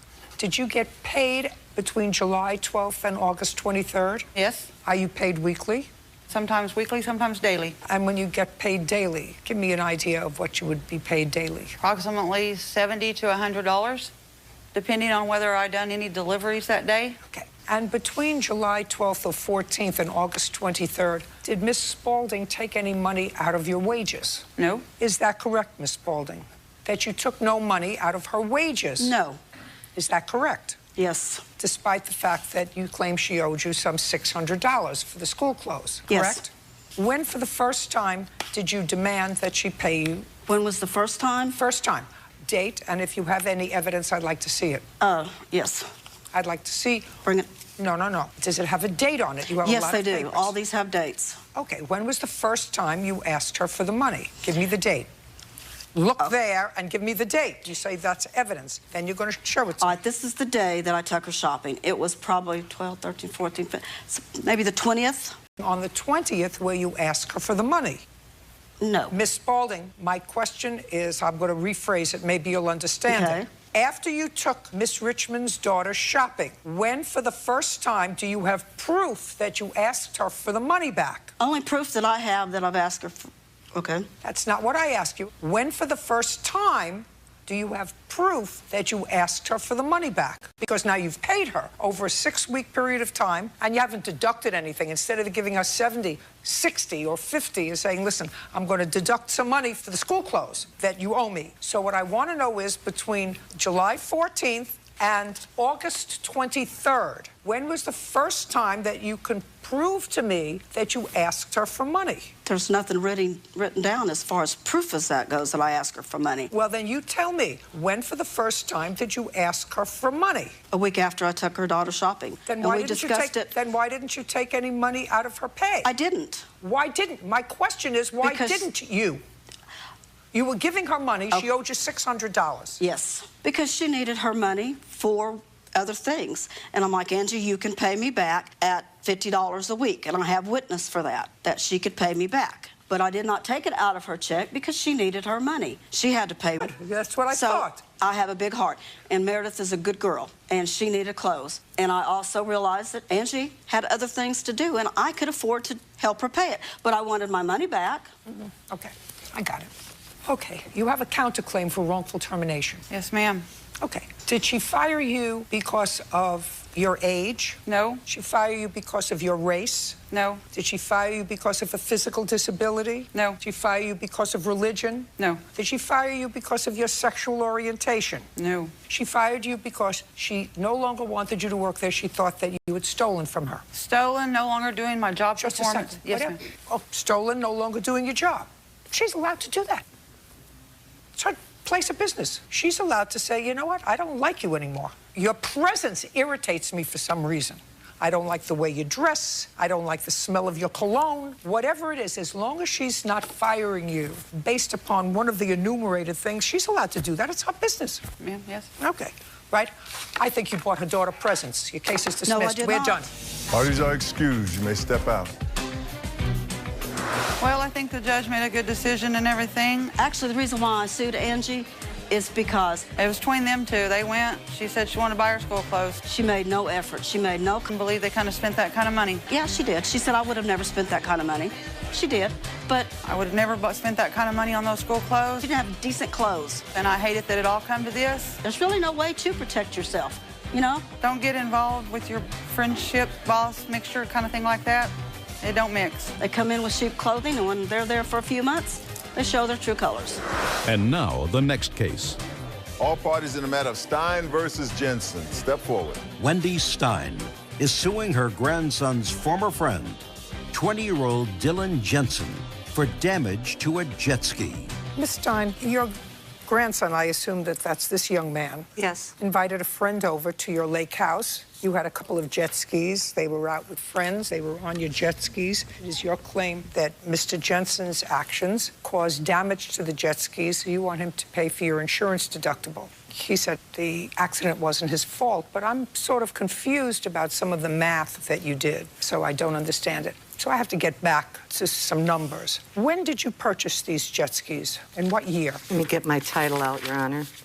I bought these October 2016. Did you buy them new or used? Used. Who did you buy them from? I bought it from a gentleman on Facebook. You have a bill of sale. I do not. Where I'm going. Okay. You bought them in 2016. They were used. What year were they? Were they different years? Or They're both exactly 1999. So they're 20 years old. Yes. And you had them insured. You had some insurance on them. Yes. Both collision and liability. Yes. When you bought them in 2016, how much did you pay for them? $3,500, which included the trailer. So you bought a trailer and 2 jet skis for $3,500 in 2016. Is that correct? Yes, and also the lifts that the jet skis go on.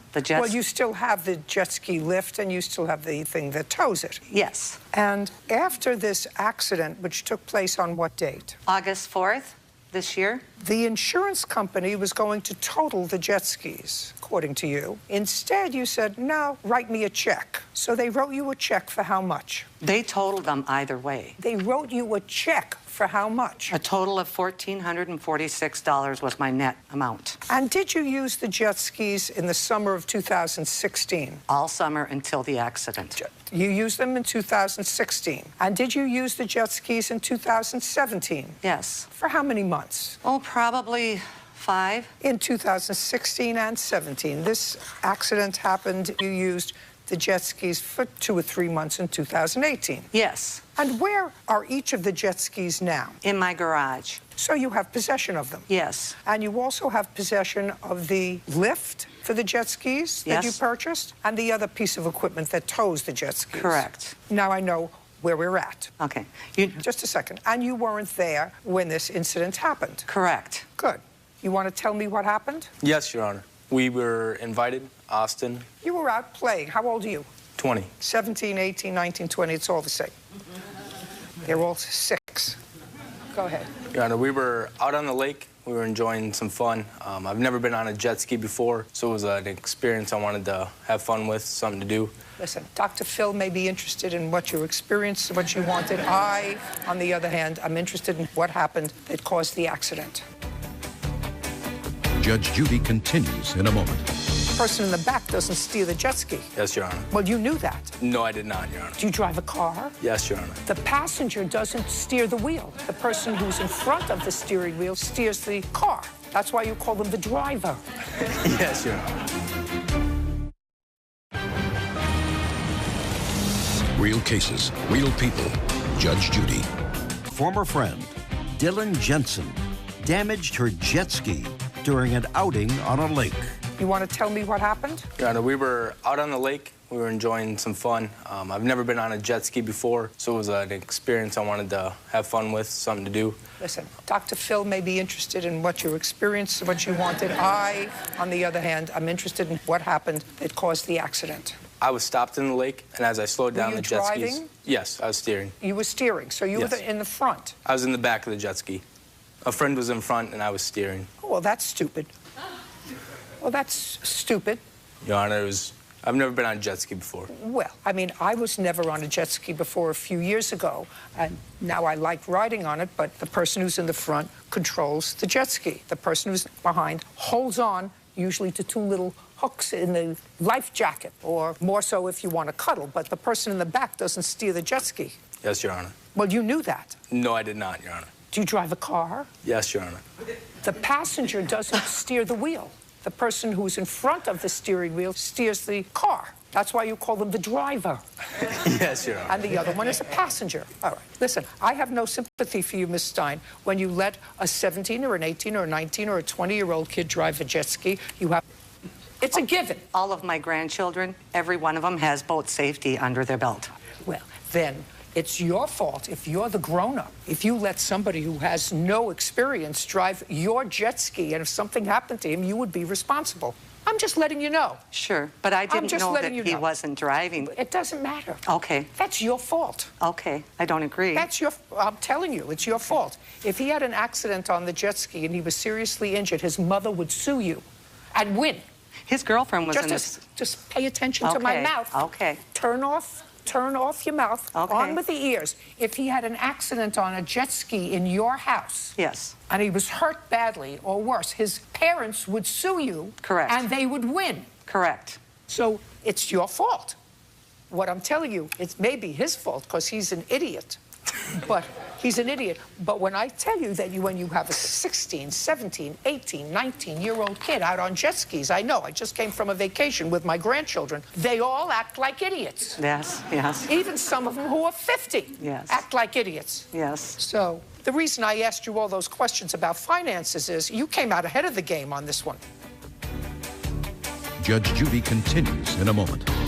So to avoid getting actually hit by his jet under the jet ski, and I got a little cut up. His girlfriend got bruised in her thighs. And nobody sued your grandmother? Nope. That's really nice of them.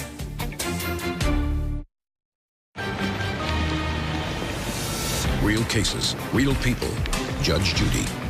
Wendy Stein says her grandson's former friend, Dylan Jensen, damaged her jet ski during an outing on a lake. You're suing him for your insurance deductible. You're suing him for picking up one of the jet skis. You bought the jet skis. You paid $3,000 for the jet skis because you got a whole bunch of other accoutrements with it. They're 20 years old. Insurance company gave you $1,500. You still have the jet skis. Can I explain? And you still, no. Okay. That's nothing to explain. That's simple math. Okay. That's math. Okay. So I don't feel terrible for you because you actually came out a winner. Correct. Right. You want to be a super winner.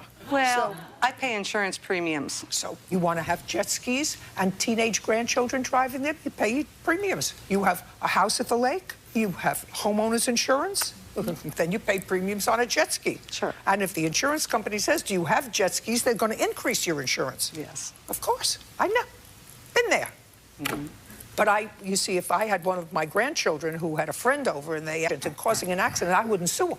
You sort of take that on with the task of allowing 17-year-olds and 16-year-olds and 15-year-olds to invite young friends over and use your jet skis, that there's going to be an accident. I may feel differently and a little more sympathetic if you bought jet skis for $5,000 and they were brand new and they were damaged. But you bought 20-year-old jet skis. You got most of your money back. You had 3 years' worth of enjoyment with them with your family. So I don't feel so terrible for you. You want to stand up and tell me what happened? Fast. You're the grandson. Yep, so what happened is we were out there. My girlfriend was behind me. They first left. Your girlfriend was behind you on the same jet ski? Yes. Okay. His girlfriend was in front of him. They took off first. They were riding around. He was getting the feel for the jet skis. Then we got mine going. Went out in the lake. And then we were riding around for probably 5-10 minutes. Then me and my girlfriend were just sitting in the water. We were talking. And then Dylan was driving towards us. I was assuming he's either going to splash us or he was going to talk to us or something. But instead of, stopping, he ended up just hitting our front end. When, You think he did that on purpose? He didn't. You think he did that because he was an inexperienced driver? Yes. Because if he did it on purpose, then he would have fallen off and the girlfriend would have fallen off, right? Yeah.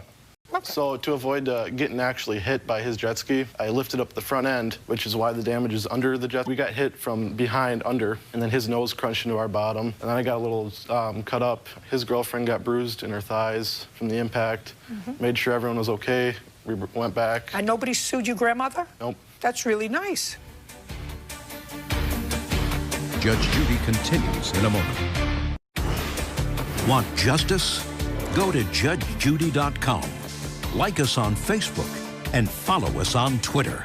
You think he did that on purpose? He didn't. Because if he did it on purpose, then he would have fallen off and the girlfriend would have fallen off, right? Yeah. So to avoid getting actually hit by his jet ski, I lifted up the front end, and then his nose crunched into our bottom. Made sure everyone was okay. We went back. And nobody sued your grandmother? Nope. That's really nice. Your girlfriend didn't sue your grandmother under her homeowners? His girlfriend didn't sue your grandmother under her homeowners? That's really nice of them, right? Yes. Your case is dismissed. We're done. Parties are excused. You may step out. Judge Judy continues in a moment. And on the next Judge Judy. I told him how you need to push the gas to turn, and he neglected of doing that. I was inexperienced. I didn't know what the jet skis entailed. It makes absolutely no sense because I raised my front end up. You can't raise your front end up when you're driving. I was seeing it come up and over us, hit the bottom of the jet ski, rolled around, and we came back. We were stopped and he hit us in the water and just trying to show off and splashing us. Made sure everyone was okay. He was screaming. We made it back. Everyone was kind of okay. His girlfriend had bruised. Yes, we drove him back to the crank-ups and we cranked him up out of the water. Thighs, I had a cut on my leg. Other than that, we just made it back. He probably doesn't like me. It was never really a strong friendship. Probably won't do it again.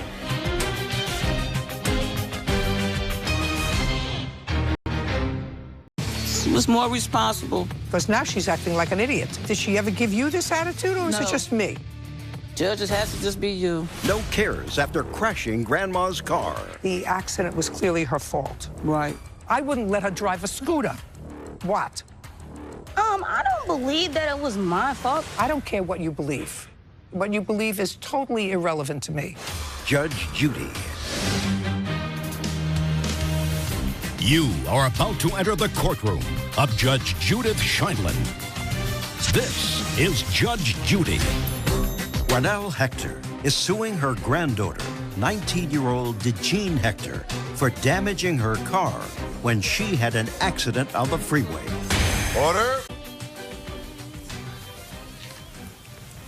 It's case number 341 on the calendar in the matter of Hector versus Hector. Thank you. You're welcome, Judge. Parties have been sworn in. You may be seated. Ladies, have a seat. Miss Hector, the defendant is your 19-year-old granddaughter. Correct. How many children do you have? I have 3 and 1 is deceased. And how many grandchildren? 6. How old are they? She's the oldest, which is 19, 17, 8. Okay, then the rest of them are younger. Right. So, Miss Hector, you appear to be an intelligent woman. You raised lots of teenagers. Yes. What do you know? I They did too. hard-headed.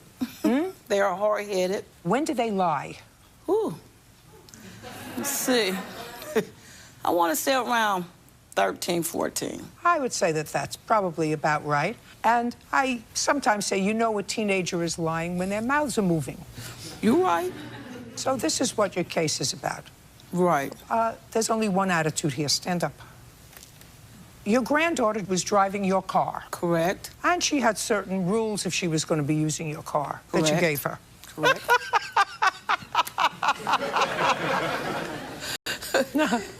You can only stay in the neighborhood. You can't go to another state. You can't have other people in the car. All of those things. All that. An accident, and she was in another state. Correct.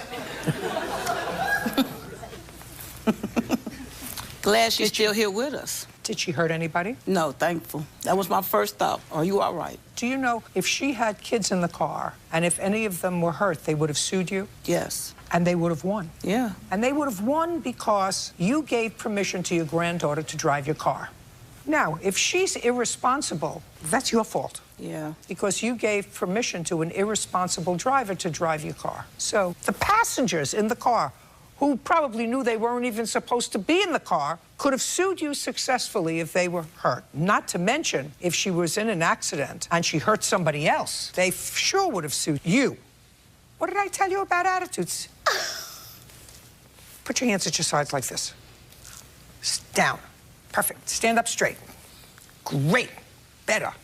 Now, your grandmother gave you permission to drive her car? Yes. And she said to you nobody else was supposed to drive the car? Yes. And she said she didn't want any other kids in the car? I don't know. You don't know. Did she tell you she didn't want you to drive out of state? No. No. Did she tell you to be careful? All the time. Well, when she let you drive her car, what were the rules, if any, that she gave you? There was not. I don't recall. Just be careful and don't... Did you hit something? Maybe last... I don't recall. Miss Hector, is she acting for me today, or is this what her attitude is? This is it. Then I wouldn't have let her have a car. Why did you let that attitude She was have more a car? responsible. You mean when she was asking for the car? Because now she's acting like an idiot. Right. When she was asking for the car, I didn't get none of this attitude. I mean, did she ever give you this attitude, or is it just me? Judge, it has to just be you. Yeah, well, I have that effect on people sometimes. They get stupid, you know. They're smart outside, they come in here, and they leave their brains at the exit sign. Right. So tell me about the accident, Miss Hector. Well, I was driving on the highway to Kentucky. What were you doing in Kentucky? Oh, taking a friend to an interview. So when I was coming back, I was driving, and the lady had rear-ended me in the back of the car. And I spun around and was facing the way of the direction of the traffic. And she was on the other side of the road. Then, it's when I called my granny and told her what happened, and the other lady called the police officer. And then when they arrived to the scene, he just asked what happened, driver's license, insurance, this, that, and the third. And the police officer was kind of rude because he asked, well, like, where was I going to take the car? And I told him I had AAA. He told me that their own tow company. And then they just gave me pieces of paper saying where the car was and how to get in contact for the incident report and stuff like that. And then I went to the hospital because my head was hurting. Do you have a copy of the police report? I don't. Miss Hector, do you have a copy of the police report? I'd like to take a look at it. Where's your car now, Miss Hector? Car is at Silver Grove and is totaled. So what you did, Miss Hector, is, according to the independent witness, you came across from the high-speed lane, across all the lanes of traffic, to exit at the right. That's what the witness, that's not the other lady. That's a witness that the police found. And that's when the accident took place. So clearly, based upon what I read here in the police report and what your granddaughter tells me, the accident was clearly her fault. Right. As far as I'm concerned, part of the problem is your judgment in letting her use the car to begin with. I think that she, however, has to have some responsibility. Right now, I'm not getting the sense that she senses any responsibility. Her answer to this case was it was the woman's fault. She hit her in the rear. It was not the woman's fault because your granddaughter was not driving carefully. She came from a high-speed lane all the way over to the right to exit, and the gray SUV, according to the independent witness, had no... Correct. So she's got to take responsibility. She says she doesn't remember any what? I don't believe that it was my fault because nobody got a ticket for this. I don't care what you believe. What you believe is totally irrelevant to me. What you acknowledged before to me was that you came over from the left-hand lane to the exit lane, which you can't do. That's what you acknowledged to me before. I was still in the left-hand lane of the accident. I never went from the exit. I was still in the left-hand lane. Going to read what the independent witness said in the police report. Once back at the office, this officer contacted Mr. Meller, the witness who stopped on the scene. When I asked Mr. Meller about what he saw, he stated that he was about 4 to 5 car lengths back in the middle lane heading east on 275 when he witnessed a white car coming across all lanes of traffic to catch the exit ramp. At that time, he stated the gray SUV had no time to react. That's the independent witness. Did you understand what I just read? I mean, yes, but, you know, I'm a teenager African-American. You know, they were Caucasian, and so was the police officer. And then he drove off. So how can he even talk talked to the police officer when he drove off. He stopped to ask, was the lady okay? He ain't talked to no police officer. First of all, could you lower your voice about 2 octaves, like mine? Do you understand? Yes. Okay. You want me to read it to you again? I Do you want me to read it to you again? understand I don't what you care read. whether the police were black, white, chartreuse, yellow, or green. What difference does it make? A witness who had no axe to grind stopped at the accident long enough to give the police officer his name and his telephone number so that he could be a witness. A very good citizen. He didn't stop because you were black. He stopped because you were driving. I'm speaking. Lower the octave. He stopped because he witnessed an accident that was your fault and he wanted to tell the police about it. That's being a good citizen.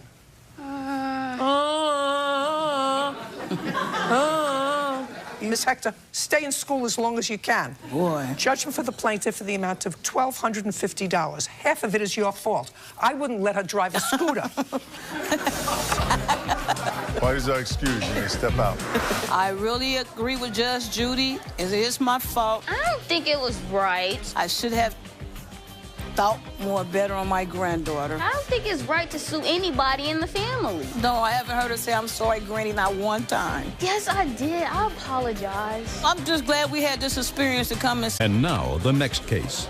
All parties in the matter of DeMarco versus Cortini. Step forward. 24-year-old Sean DeMarco is suing his former dog sitter, 21-year-old Kaylee Cortini, for the cost to retrieve a car, a false restraining order, and harassment. Miss Cortini, you worked for Mr. DeMarco as a dog sitter for a period of time. For how long? About 4 months. During that time, you charged him a certain amount of money to walk his dog? Correct. I had her 24 hours a day. How much did you charge him to walk his dog? I let him know as long as he paid for her vet bills, food costs, and all that stuff, that was our agreement. He'd never paid. Why?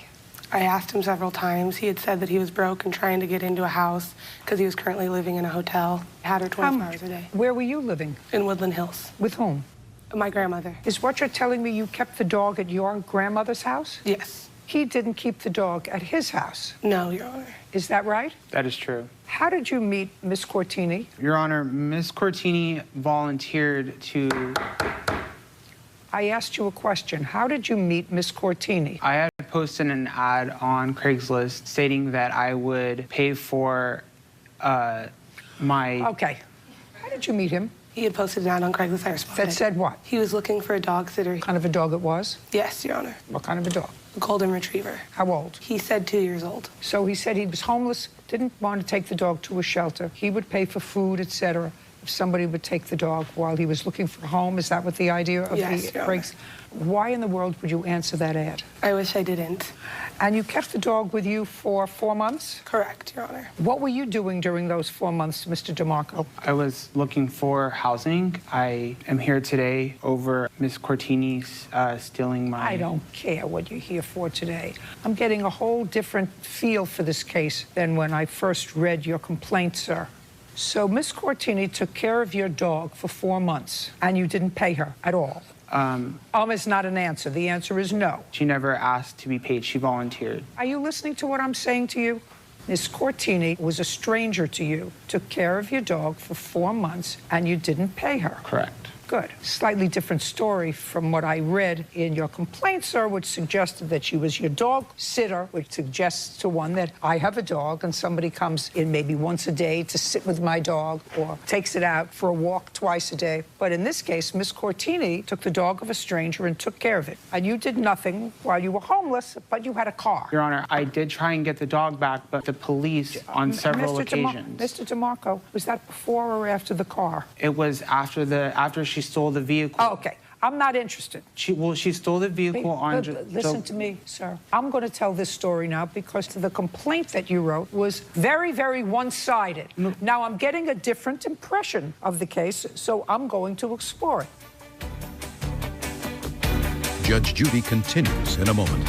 When you got the dog from him, the dog was already pregnant? She had puppies 3 days after I got her. How did that happen? I would just like to say that... I didn't ask you what you would like to say. I asked you how did it happen that you were so irresponsible to have this dog and be pregnant? Real cases, real people. Judge Judy. Sean DeMarco says Kaylee Cortini overstepped her bounds as a dog sitter. He is suing for a car taken without permission, a false restraining order, and harassment. What you said in your complaint, and just pay careful attention. What, you want out? No. Great. What you said in your complaint was Miss Cortini was your dog walker, and she said she wanted to buy your car. Correct. And you agreed on a price. She gave you a down payment. According to her, she told you don't cash the check bounced. Miss Cortini had taken the car, and by the time you tried to get it back, she had forged the title, sold it to somebody else. Police were involved, and ultimately you got your car back. And you're suing her for $5,000 for keeping your car and the costs incurred in getting your car back, et cetera, et cetera. That's what your case is. What we didn't say was that she really had no connection with you other than she was being a good Samaritan and taking care of your dog for 4 months. Now I'm going to go back to Miss Cortini.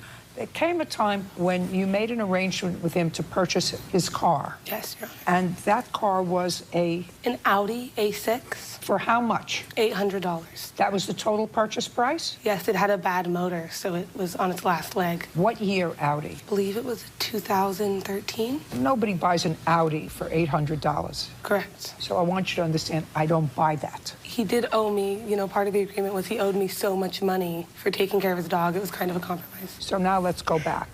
Uncross your hands. When you agreed to take the dog and babysit for it, did you make an arrangement with him to get paid? Yes. And how much were you supposed to get paid? He was supposed to pay for all of her vet bills, all of her food costs and care. I received $40 one time in 4 months. So he wasn't food. Correct. And her vet bills. Correct. Did you have to take her to the vet? I did have to take her one time, yes. Do you have the bill for that? I do not. Well, then, yeah. And over the course of 4 months, how much did it cost to feed his dog? I calculated about $187 with the food she was eating. A week? She has a severe liver issue and she doesn't process food. She came to me 43 pounds underweight, which is part of the reason I was a little bit hesitant. I had worked so hard to get her weight back and get her healthy again. Do you have a photograph of her? I do.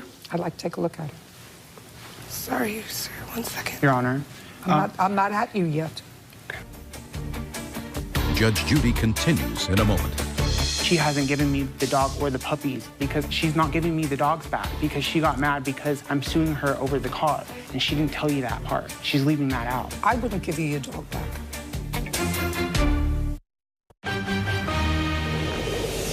Real cases, real people. Judge Judy. Sean DeMarco says Kaylee Cortini overstepped her bounds as a dog sitter. He is suing for a car taken without permission, a false restraining order, and harassment. Do you have a photograph of her? I do. I'd like to take a look at it. Here you go. Sorry, sir. 1 second. Your Honor. I'm not at you yet. That was her pregnant, Your Honor. That's why she has such a big stomach. When you took the dog from him, was the dog pregnant? Yes. She had puppies? She had 5 on my couch and it cost me $1,000 to get a new couch for my grandmother. What did you do with the puppies? I still have them, Your Honor. When did she have them? Very beginning of July. So when you got the dog from him, the dog was already pregnant? She had puppies 3 days after I got her. How did that happen? I would just like to say that... I didn't ask you what you would like to say. I don't care what you would like to say. I asked you, how did it happen that you were so irresponsible to have this dog, not neutered, and be pregnant? Well, the dog was pregnant when I was out of town by a friend of mine. Who was taking care of your dog? My dog got pregnant by another dog because the dog was not fixed. And that's why... I asked you first, let's start with that. Why did you have a dog that wasn't fixed? I guess because I was irresponsible. And that's perfect answer. Right. Because you were irresponsible. Right. Now you're irresponsible and you leave your dog with somebody else. Right. And I didn't want to get rid of the dog. That's why I was trying to find a pet sitter. But I would like to say there's 2 separate cases and there's already been a judgment pending for the dog issue in Long Beach that Ms. Cortini has not told you. And that's why I'm trying to let you know. Just a second. So there is another case. We're waiting for the judgment in the mail over the dog. And that's why I haven't paid her yet for the dog because we're waiting for the judgment in the mail. You haven't paid her what for the dog? For the care, the time, all of that, because she hasn't given me the dog or the puppies, because she's not giving me the dogs back, because she got mad because I'm suing her over the car, and she's not giving me my dog back. And she didn't tell you that part. I wouldn't give you your dog back. I'm just telling you, I wouldn't give you your dog back. I just would like to let you know I have an emergency protective order. I previously had one. He's relentlessly harassing me and my father, and he's not left me alone for the last 3 months. I wouldn't give him the dog back. Yeah. Judge Judy continues in a moment. Have you been cheated? Go to judgejudy.com. Like us on Facebook and follow us on Twitter. How old is the dog? The dog is 2 years old, and she doesn't... Just a second. The dog is 2 years old. First, the dog was with somebody else who negligently allowed your dog to get pregnant. Then you were homeless. No, I was never homeless. I was in the process of moving from Northern California to Southern California, and I didn't want to get rid of the dog, so that's why I had her... Why did you have to get rid of the dog for? Because I was living in a hotel because my landlord wouldn't let me keep the dog while I was moving from Northern California to Southern California, and I didn't want to get rid of the dog while I was looking for a house down here in LA County. Pet sitting requires payment. I was going to pay her. Just a second. Pet sitting requires payment. I told her... How much did you pay her? I was going to pay her, Going to pay her how much? She told me that she didn't Going to pay her how much? We never agreed on the price. Mr. DeMarco, I'm not doing this case in a bifurcated way. So when you get the decision from the judge in Long Beach County, you come back here and talk to me. I want to see what the judge in Long Beach does with regard to the dog. Then you can come back. All right. Parties are excused. You may step out. Judge Judy continues in a moment. And on the next Judge Judy.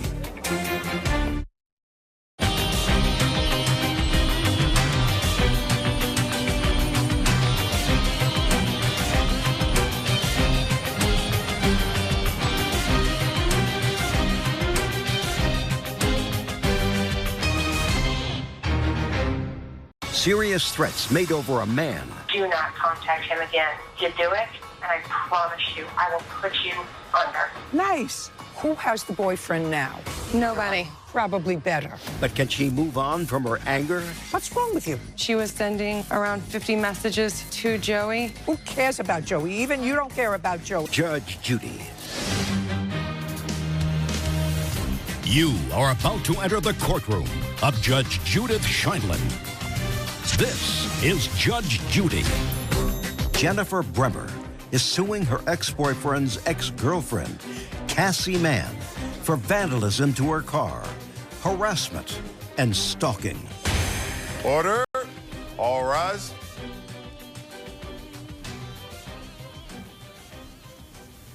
It's case number 288 on the calendar in the matter of Bremer versus Mann. Parties have been sworn in. You may be seated, sir. Have a seat. Ms. Bremer, the defendant is the girlfriend of your ex-boyfriend. Yes. And it is your claim that she vandalized your car. She has a counterclaim as a result of filing a false order of protection and harassment. Who has the boyfriend now? Nobody. Probably better.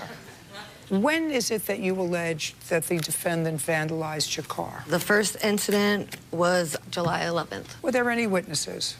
There was a neighbor. Do we have the neighbor here? I don't. I have a police statement that says that she was seen kicking my car.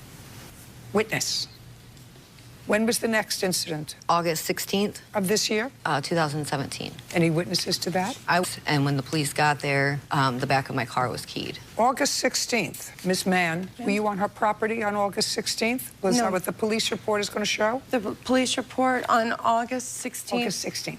That one does say that I was. Just a second. It does say. Miss Mann, I want you to pay attention to me. Yes, ma'am. If the police report says that you were on her property because the police officer observed you on her property, then you were on her property. The police report says that she claims I was on her property. That's a different story. Yes, ma'am. May I see the police report? This is No, don't show me all those things. These are all of her reports. I said I want to see the police report of August 16th. That's this one right here.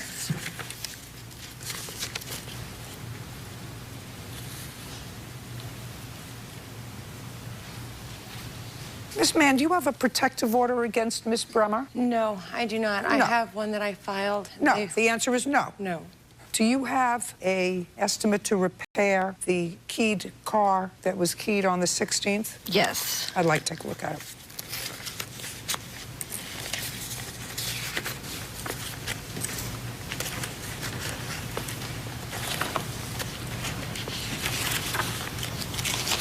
My order of protection against the defendant. And that was probably as a result of this first incident where you have no witness. You were granted a temporary order of protection, according to the police officers. No. You were not? No. She actually didn't show up for the court date, so I got an automatic 6 months. No. I'm sorry. When you go in by yourself, Yes. you get a temporary order of protection because the other side has to be served, and then you come back to court. Yes. Do you understand? Yes. So you got a temporary order of protection after the first incident, Right. but prior to the second one. Right. Do you remember when the temporary order of protection became final for 6 months? 9/1 of 17. And it was valid for 6 months? No, actually, she didn't show up, so he gave it to me for 6 months automatic, and then she had requested to have another court date. So we went back, and then I showed my evidence, and he gave a 2-year restraining order. 2 years? 2 years. So now you have a 2-year restraining order. Was there any other vandalism to the car that you have a witness for or evidence of? No. When was the last time she bothered you? As far as like talking, or you mean vandalizing my car? Because my car has been hit a lot, but... After the 16th of August, when was the next time that your car was vandalized? On January 13th. How was it vandalized? It was keyed. The whole side of it was keyed. Do you have any evidence that it was the defendant? Her threatening me. I'd like to see them.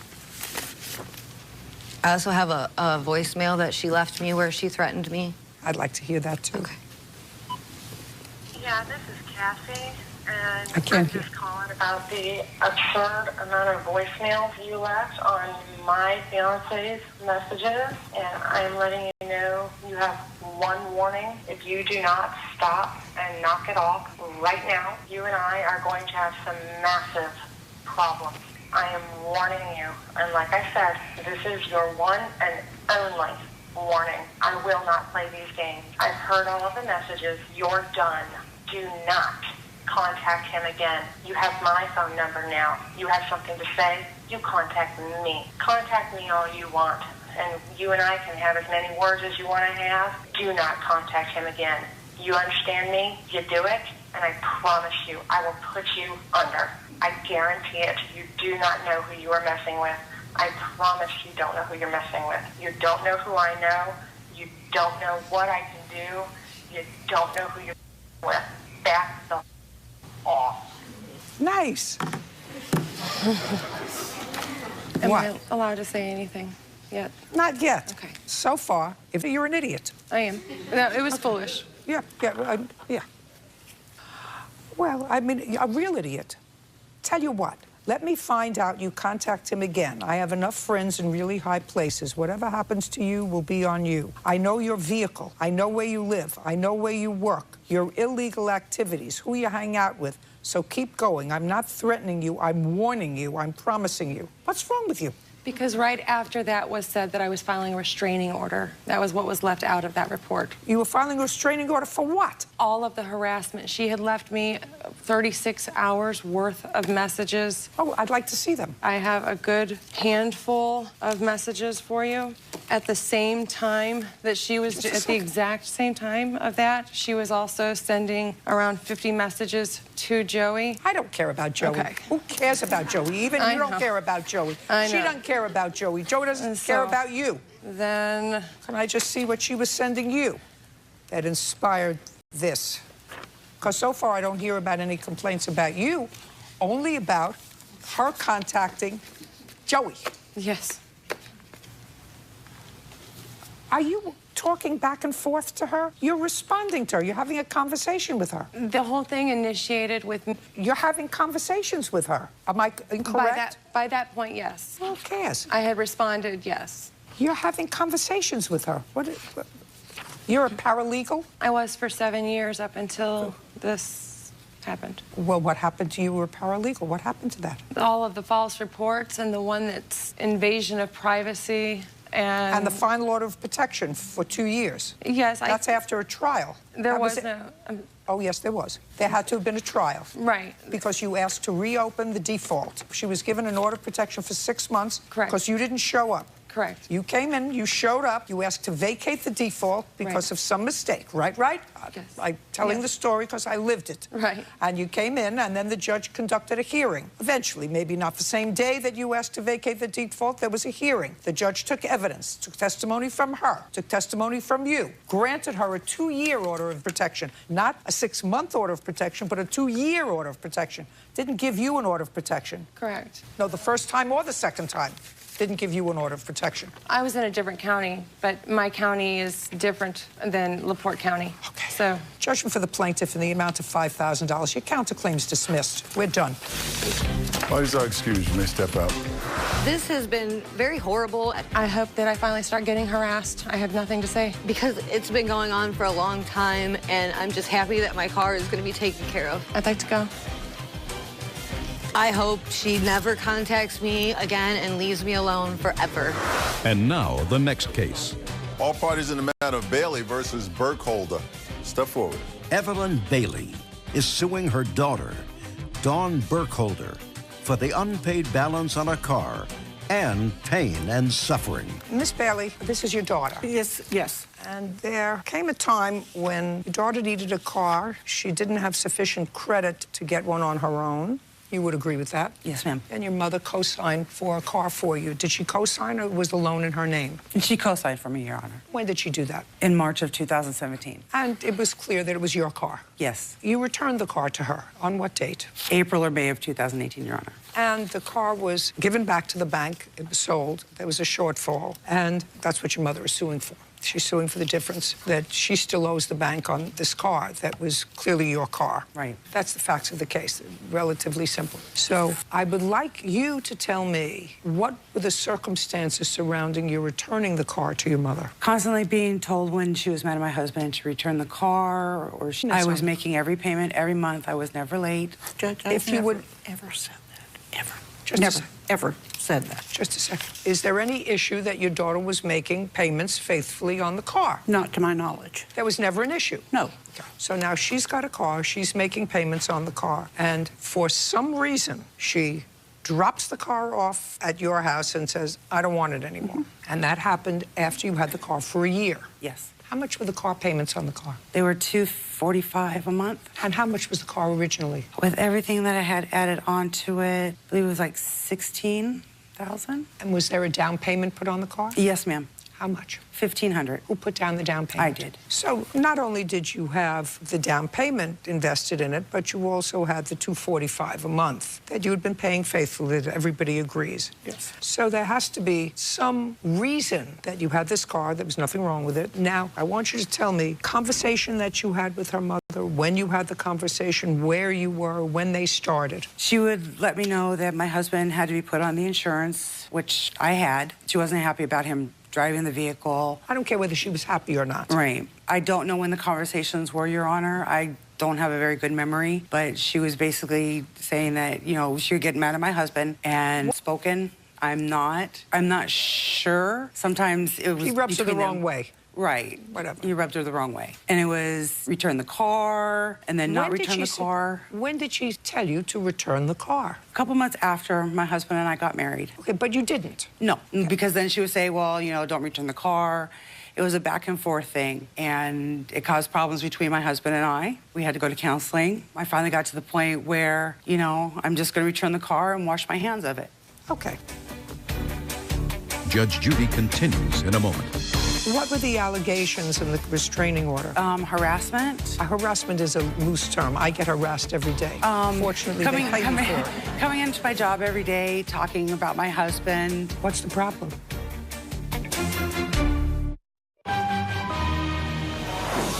Real cases, real people. Judge Judy.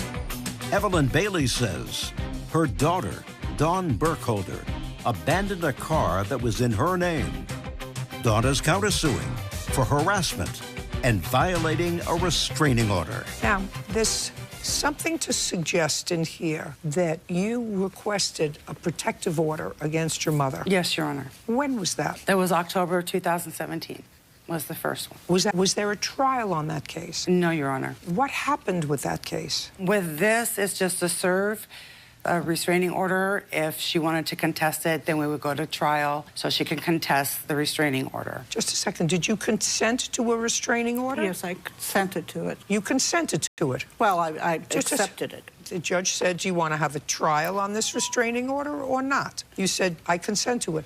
What were the allegations in the restraining order? It was harassment. Harassment is a loose term. I get harassed every day. Fortunately, they pay me for it. Coming into my job every day, talking about my husband, stuff like that. It was causing problems at my old employment, and it was to the point where it was either I'd do something or I was going to lose my job. So I had to do that, and to try and keep peace, I needed to make sure that no phone calls, no text messages, no coming in, and anything like that, because like I said, it was affecting my marriage with my husband. Newlyweds, we're trying to build our own life together. Is this your first marriage? And this is my second marriage. How long were you married the first time? A year and a half. So this is really a first time around for you? Yes, Your Honor. And you've been married a little over a year? Yes, Your Honor. What's the problem? I never had a problem with her. I don't understand the whole thing. She didn't have a problem at work. It was Walmart. I guess I would talk to her. About what? About what was happening in life, and her sister and her brother and her nephew. Just normal stuff. Who was this? This is my grandson, who is here because he witnessed a lot of the things with the car being returned and when she was arrested and stuff like that. So now you return the car. Did there come a time when you were arrested? There is, Your Honor, but that is a separate case and has nothing to do with this. Everything has to do with everything. Judge Judy continues in a moment.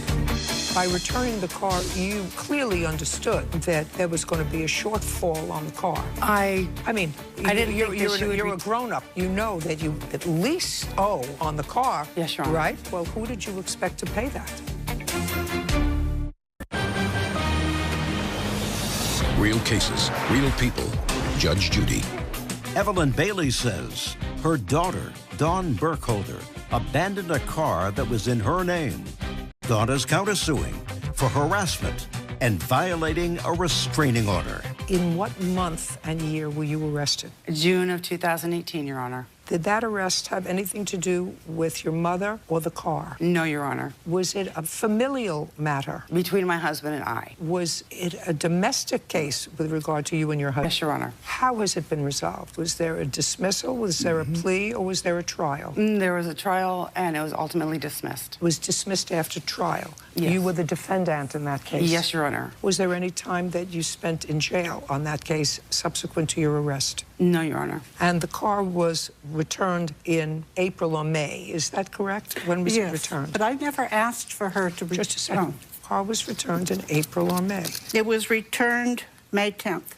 And the last payment was in April? Yeah, in April. Are you still employed, Miss Burkholder? I am, Your Honor. Okay. Now, when you contracted with your mother back in 2017 for her to co-sign for this car, the agreement was that you were going to pay for the car. She was merely signing as a co-signer, as collateral. And by returning the car, you clearly understood that there was going to be a shortfall on the car, which was going to fall on either you or your mother. I mean, you're a grown-up. You're a grown-up. If you buy a car for $16,000 and for a year you pay $200 a month, that's $2,400 a year. And if the car costs $16,000 and if you put down $1,500 and the car depreciates in value from the time you least owe on the car more than my jurisdiction is. Yes, Your Honor. Right? So you know that. Well, who did you expect to pay that? I assumed that my mom would keep it and give it to my nephew, who had just gotten his driver's license. Just a second. Did you ever discuss that with your mother? No, Your Honor. I did not. So what goes on in the operation of your mind is really unimportant. You have a car, you made a contract with your mother. Your contract with your mother was, it's my car, I will make the payments on it. I just can't afford to keep it myself. And so far, actually, Miss Burkholder, I have heard nothing from you that would negate that contract. Judge Judy continues in a moment. Are you in a family dispute? Go to judgejudy.com, like us on Facebook, and follow us on Twitter. So far, actually, Miss Burkholder, I have heard nothing from you that would negate that contract, that would permit you to dump the car on your mother and leave her with the responsibility of paying off the note on the car. I've heard nothing. I mean, she harassed you. She came into your place of business. She would talk badly about your husband. She would say you have to return the car, and you didn't return the car. And finally, what you say was that the relationship with your mother became overbearing and was interfering with your marriage. Probably had as much to do with the fact that she disapproved of papers. She disapproved how long you knew him before you got married or you met. I don't know what she disapproved of. And you and your husband decided it was better for your marriage if you had no nexus to your mother, which was the car. I mean, is that what I'm hearing? In a sense, Your Honor, In a yes. sense, that, yeah. And what's the shortfall on the car, Miss Bailey? $5,029.97. May I see that, please? Thank you.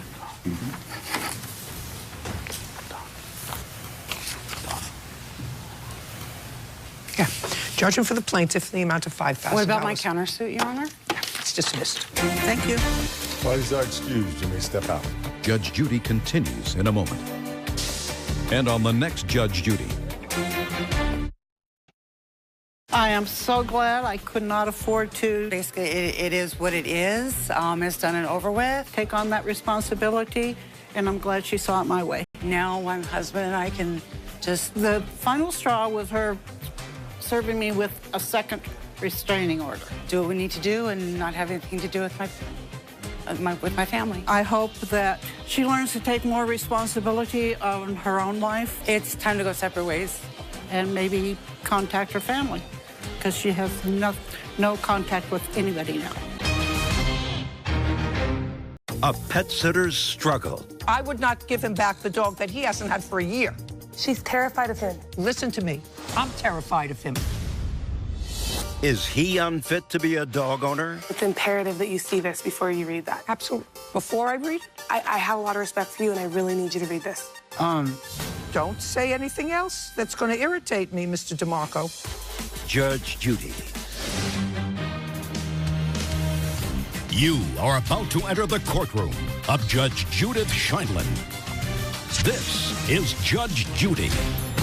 Previously on Judge Judy. So there is another case pending with regard to Watt and the dog. I haven't paid her yet for the dog because we're waiting for the judgment in the mail because she hasn't given me the dog or the puppies because she got mad because I'm suing her over the car and she's not giving me my dog back. I'm not doing this case in a bifurcated way. So when you get the decision from the judge in Long Beach County, you yeah. come back here and talk to me. I want to see what the judge in Long Beach does with regard to the dog.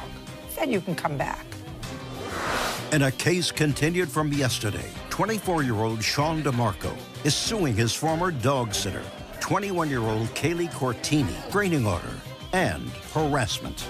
Now, I was furnished with a copy of the decision and order that you were waiting on from the judge who heard the initial part of this case. And other than the fact that the judge does allude to the fact that you presented no evidence of a bad check with regard to the car, the decision of the court seems to be interesting. It says that you owe her $4,500 for taking care of the dog, the puppies, the vet bill, the neutering, all of the expenses for the months that she took care of what was then your responsibility. The judge also says that on your claim, she is to return the dog and the puppies to you. However, the judge says that that's not going to happen unless at the exchange you have $4,500 to give her, right? Correct. That's what the judge says. Now, I need a little more information. I'm not going behind this judge's opinion.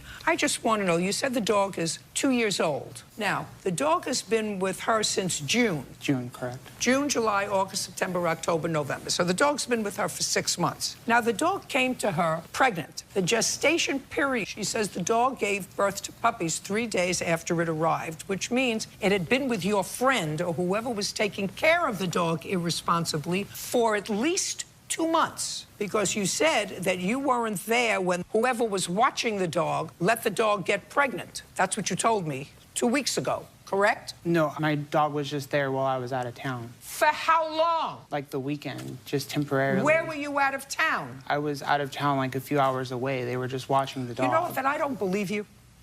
Okay. I don't believe you. So your whole case here has to do with the fact that you allegedly sold her the car, but she only gave you a check for $800. No, let me Your go Honor, through this the very. The let me check go wasn't through this for the car. The check she gave me was a bad check, and I have the check. Just a second. What was she giving you a check for $800 for? For a rental car. The check she gave me was not for the car, and the check she gave me was an NSF, and I have the bank statement showing it was an NSF.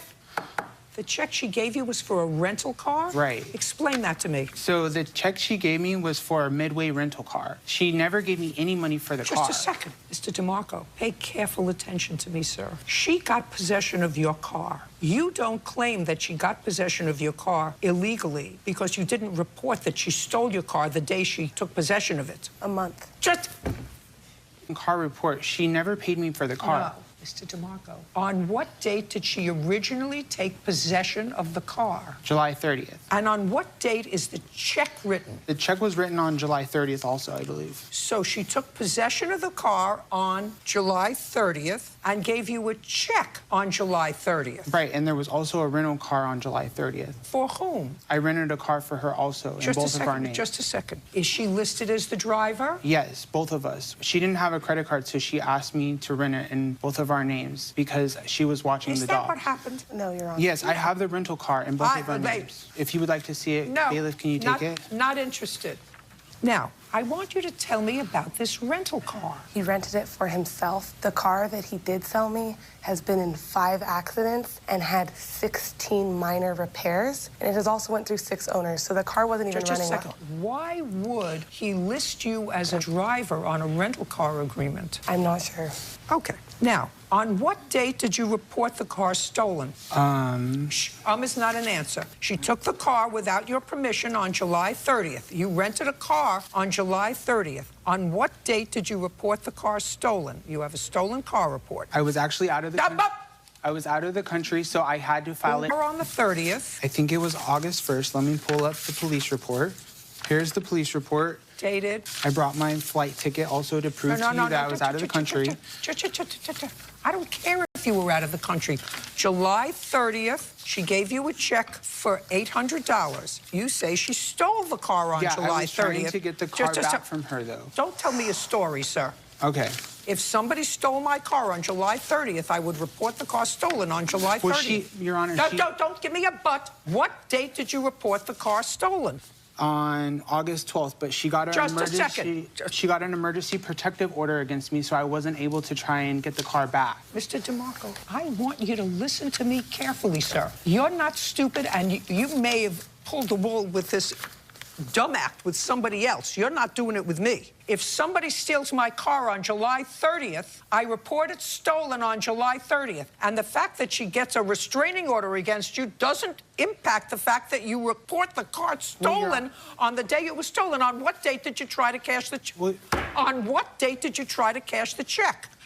Just answer. I deposited it that day, but Your Honor, she stole the title also, and she had registered it in her name so the police wouldn't take a stolen police report. This is my verdict. The car back? I did get the car back. Great. Did you pay her the $4,500 for taking care of the puppies? She refused to give me back the dogs. Just a second. Did you pay her the $4,500? I have not gotten the dogs back. Great. Then you're going to follow what the judge says. I'm willing to do You're going? Great. You're going to pay her $4,500 from your pocket because I cannot overrule a superior court judge.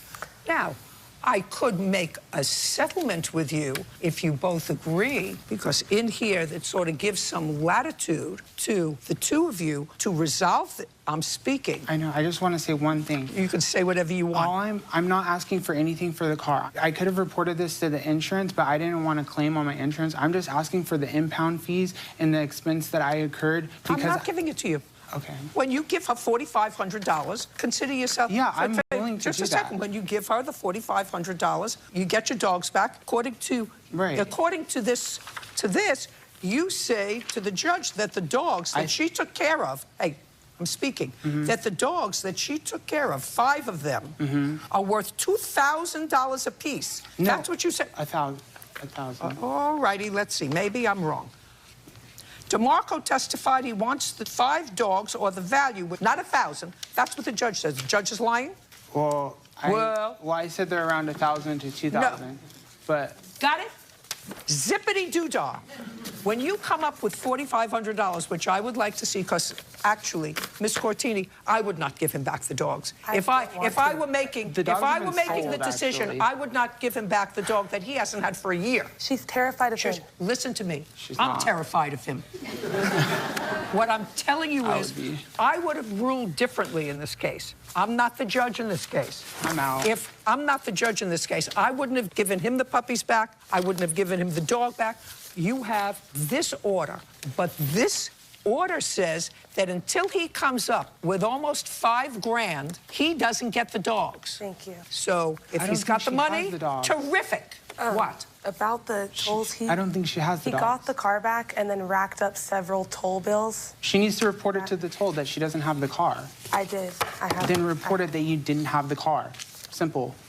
He's got the car back. He's not, listen to me, he's not going to be able to register the car if it's got outstanding tickets. They gave it back to him. Do you understand? Yeah. He has a useless car. He can't register it unless you want to make it, listen to me carefully, unless you want your application for impound and for the cost of getting your car back, I will entertain that. That's what I would like. That's what I was here for. Great. If you leave the dogs where they are. She doesn't have the dogs. Just a second. If you leave the dogs where they are. If you withdraw your case, I will entertain your application for the impound fees and for the cost of getting your car back. Okay. Do you... Yeah, just a second. because, Your Honor, I don't believe she has the dogs. And Just a second. she needs to be honest. Mr. DeMarco, this is the route that we can take. Either Okay, I say... I'm willing to do that adios, because I'm not going to get the dogs back anyways. Adios, goodbye, which I'm more than prepared to do. Okay, because at this point, I'm not going to get the dogs. I already know that. Listen to me. Or the two of you will sign an agreement. I'll do that. Yes?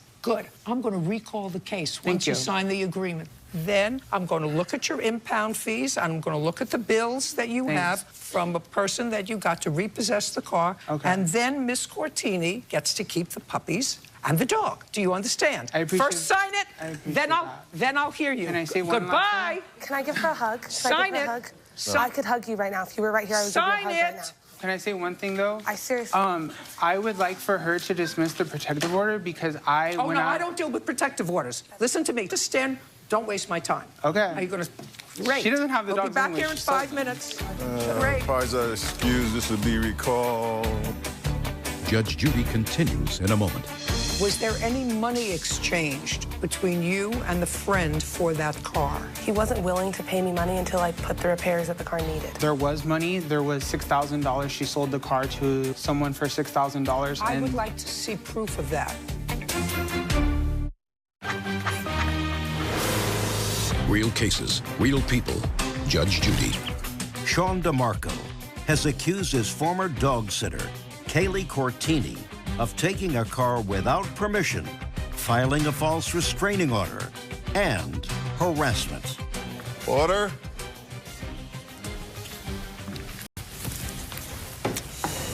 Judge, this is a recall, case 291 in the matter of DeMarco versus Cortini. I remind parties you're still under oath. All right, Mr. DeMarco and Miss Cortini, I have your signed agreement, which I will read into the record when we're finished with your claim, sir, which I will hear now with regard to the expenses in getting your car back from Miss Cortini, okay? Would you tell me on what date you had your car retrieved? The Los Angeles Police Department, she had sold it to shortly after stealing it from me. They had recovered it on... Okay, Ms. Cortini, just for my own information, madam, and it's very easy to figure out and it's very easy to find out, did you sell the car They picked it up from my friend's house. Your Honor, they picked it up from my friend's house. Okay. Was there any money exchanged between you and the friend for that car? He wasn't willing to pay me money until I put the repairs that the car needed. So the answer is no? Not yet, no. Okay. How much did it cost you, sir, to retrieve the car? There was money. There was $6,000. She sold the car to someone for $6,000. I would like to see proof of that. The LAPD, I have the police report number. There's also Don't give me a number. Just give me proof that she sold the car to a third person for $6,000. Okay, I have the police report number from the LAPD. Sir, do you have a police report? Not a number. They would not I give it can't- to me because then I was not the answer is victim. no. I don't look up police reports. That's your responsibility. So now let's get back to my question. Okay. How much did it cost you to retrieve the car? So I have an impound fee of $287. $287. Yes, and May I I have see the it, please? impound fee. May I see it, please? And then I car rental check fees of $841. Car rental check fee for what? 2 car rentals for $879 because I was without a vehicle, so I had to rent a car. Next. And lift fees of $288.59. What's lift fees? What is because that? I had no car, so I had What's to- next? It's just the transportation, and then there was some damages done to my car, and there was a missing radar, and that's it. Just a second. A missing what? A missing radar. What's a radar? It's a radar that you put inside your car. It's like a electronic device. You mean so that you can speed? No, it's like kind of. I mean, it's to monitor your speed. Okay. What's next? Judge Judy continues in a moment. I would like you to know that she did file a restraining order against me. That's why I rented a rent-a-car. I don't care. How else am I going to get around? I don't care. I don't understand why you're so upset with me. Don't say anything else that's going to irritate me, Mr. DeMarco. Real cases, real people. Judge Judy. Sean DeMarco has accused his former dog sitter, Kaylee Cortini, of taking a car without permission, filing a false restraining order, and harassment. What's next? It's just a car was picked up. Whoever she sold it to, there was like small dents and stuff. The LAPD had reported. Don't tell me what the LAPD reported if you don't have a report. I have that. I have the report and... Fine. Let me see it, please. And also the repairs that I did after I picked it up. Your Honor, I know you don't like interrupting, but it's imperative that you see this before you read that. Before I read it? I have a lot of respect for you, and I really need you to read this. Here's the radar. I don't need the radar. I'm not entertaining the radar. Oh, okay. I just said that. Aren't you picking up my All right. clues? Yeah.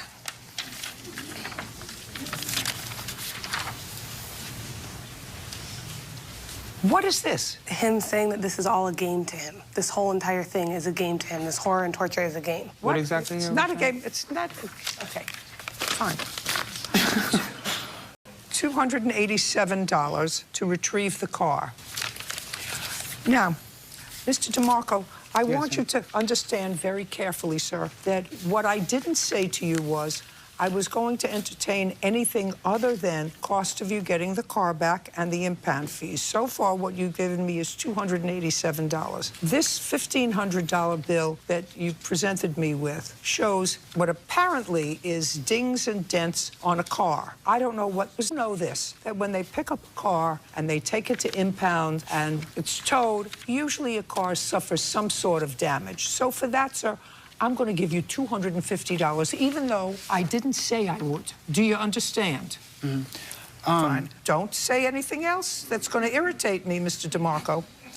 Right now, I'm making you a gift of $250. That's $537. Now, did you have any other expense that you haven't told me about in getting the car back from the defendant? Well, I would like you to know it's imperative that she did file a restraining order against me. I had a hard time getting a police report, so I was without a car. So the answer is no. Well, I had to get the answer is in a rental car. No. $537. That's why I rented a rent-a-car, though. I don't care. Well, how else am I going to get around? I don't care. I don't understand why you're so upset with me. $537. Now, I'm going to read into the record the agreement that you both have signed. We'll have it available. Can I ask something? Am I allowed, like, I mean, I'm literally losing my dog for $500.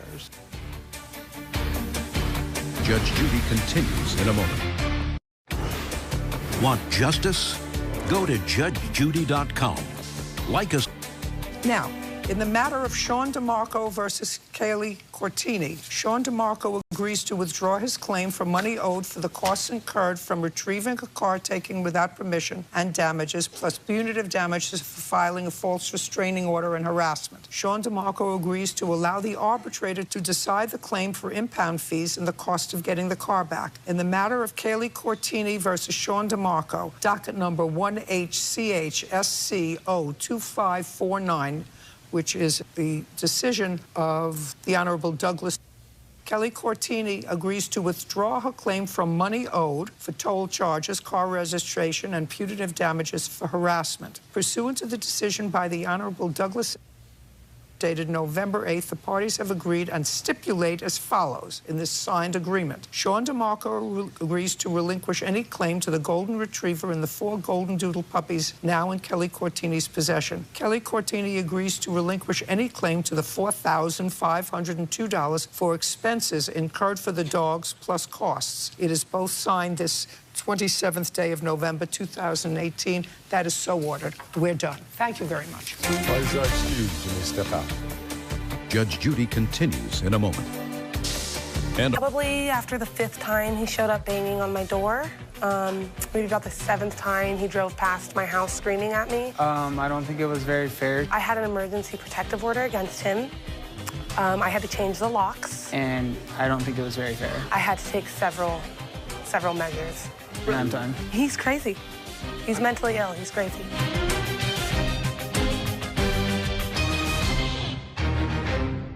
Your cats are annoying him. I'm aware of it. Well, then you have to stop it. But is her neighbor even more frustrating? Your Honor, Does it sound like you're losing? I have no idea. This fly swatter knows that you're not losing.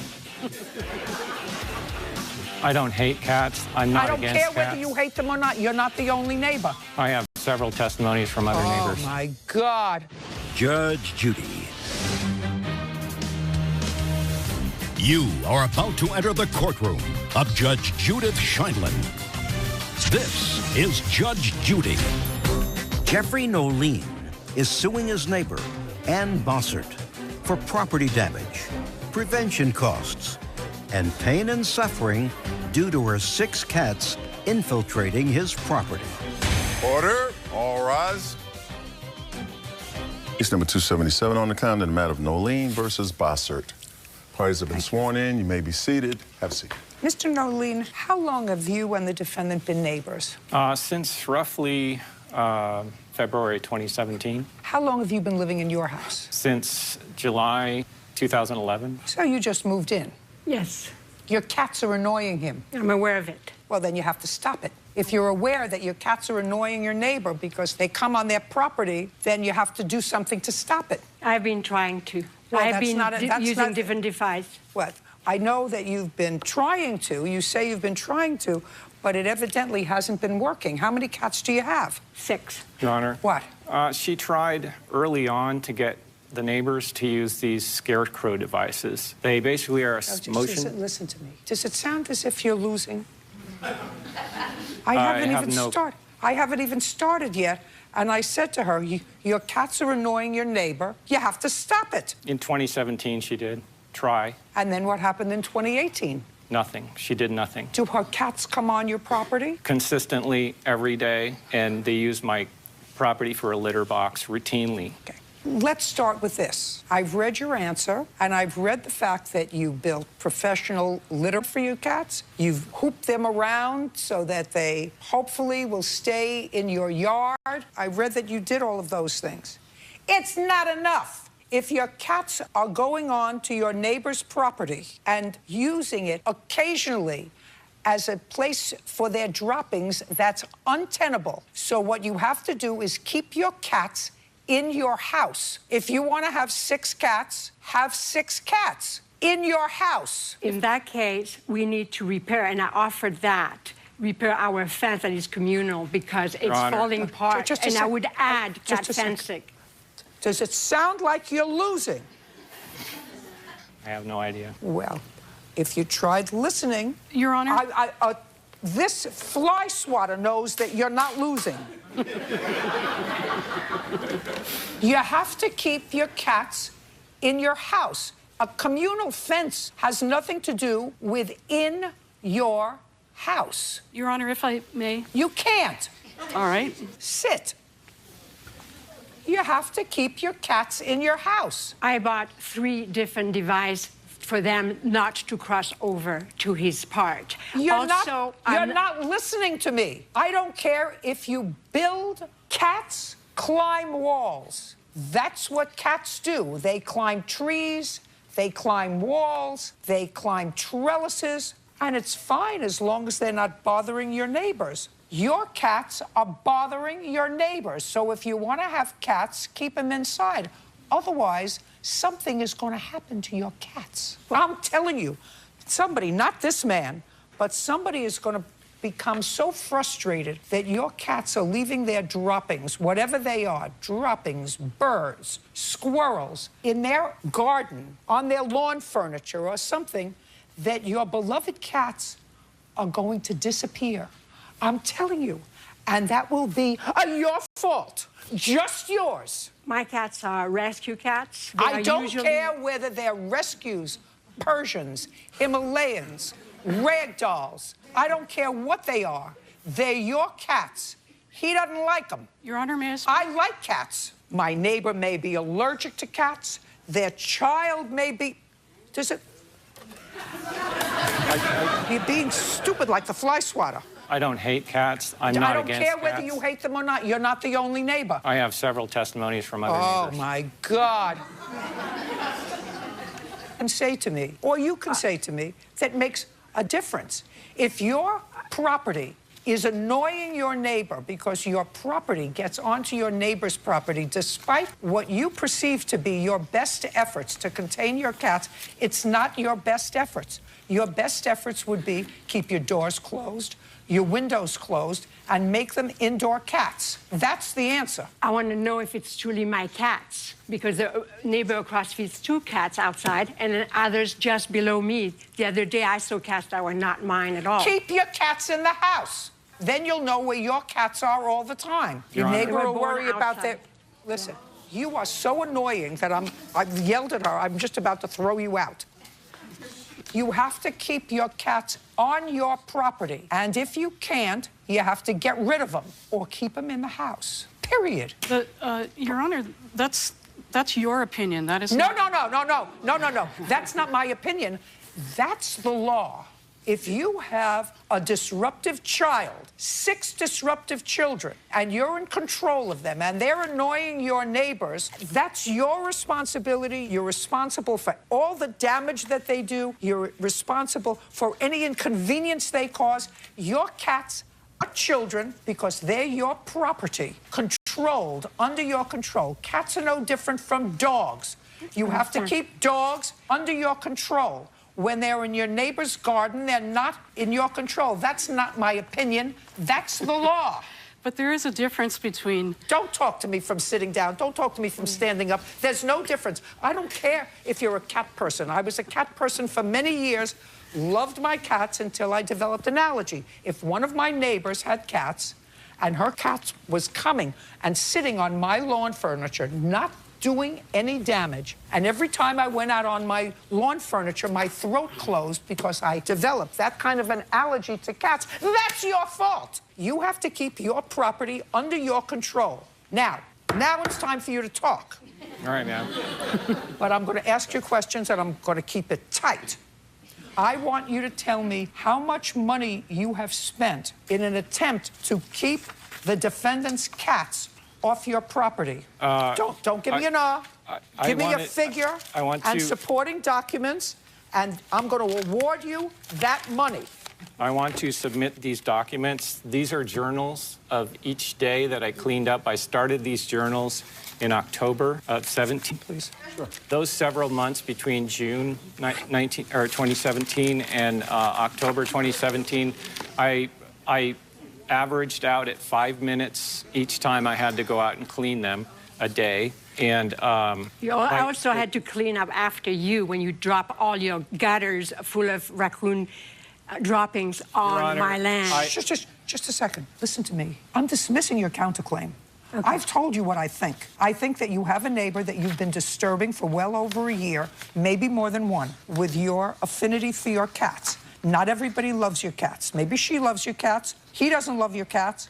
And I don't know if your neighbors love your cats. So you have to clean up your act. And I'm going to make it so that there's a penalty for not cleaning up your act. Now, he's maybe a little extreme and nutty about keeping a journal about how he's had to clean up after your mess.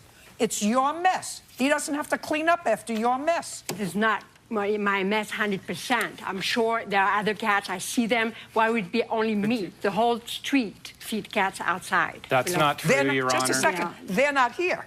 You're here. You're here, and you have 6 cats. First of all, I at one point have 6 cats, so I'm prepared to tell you that anybody has 6 cats. And I've had 6 cats. Your Honor, I would like to submit a picture of the raccoon scat that was on her property. I took this picture in October. It sat there for 2 weeks. On October 27th, the defendant accosted me. She was hostile, yelling at me from her property while I watered my garden. I tried to calm her down. Are you not listening? I just wanted to address her false statement that I threw anything on her property. I told her I'm dismissing her counterclaim. Thank you. So why do you have to waste my time? It's almost lunchtime. I agree. I told you I'm dismissing her counterclaim. She's got to take care of her cats. And I'm awarding you $2,500 to make the point. Do you understand? Get rid of your cats or keep them in your house. I also wanted to... Goodbye. Party's over. Thank you. I've won this case, which I'm happy with. I would like to be able to talk to him. She's very stubborn about her cats. I'm very glad it's over. And now, the next case. All parties in the matter, Perkins versus Robinson. Step forward. LaShawn Perkins is suing her former friend, Raymond Robinson, for the value of a diamond-encrusted... Miss Perkins, you had a medallion. Yes, ma'am. That you got that had some sentimental value to it. At some point, the medallion had to be fixed, and you gave it to Mr. Robinson, who was a friend of yours? Yes. You gave it to him, and he said he could have it fixed for you. He didn't return it. Mr. Robinson said that you wouldn't pay him the $200 that he spent to have it fixed, so he pawned it, and he doesn't have it. That's right? No. What did you do with the medallion? I went to go and get it appraised to see if I can get it fixed. Did you pawn it? Yes, I did. Well, then I didn't say anything wrong. Judge Judy continues in a moment. I want to know why you got rid of her medallion. When she gave me the medallion, I lost it. You lost it? I lost it. And then you found it again? No. When I found it, yes. I found it. I'm sorry. My bad. I found it. Double talk. Real cases, real people. Judge Judy. LaShawn Perkins says former friend Raymond Robinson owes for a diamond-encrusted medallion he stole from her. Now, she gave it to you to have fixed. You had it fixed. You wanted money to have it fixed. She didn't give it to you, and you said... No. Well, you just said in your answer, Mr. Robinson, let me read your answer to you. Okay. She never picked up the medallion or paid for the work, so I gave me $200 for the so-called diamond-encrusted medallion. That's your answer. That's what you swore to. You want to look at it again? Can I explain myself? No. What did you do with it? You said you pawned it. Okay. I'd like to see where you bought it from and how much you paid for it.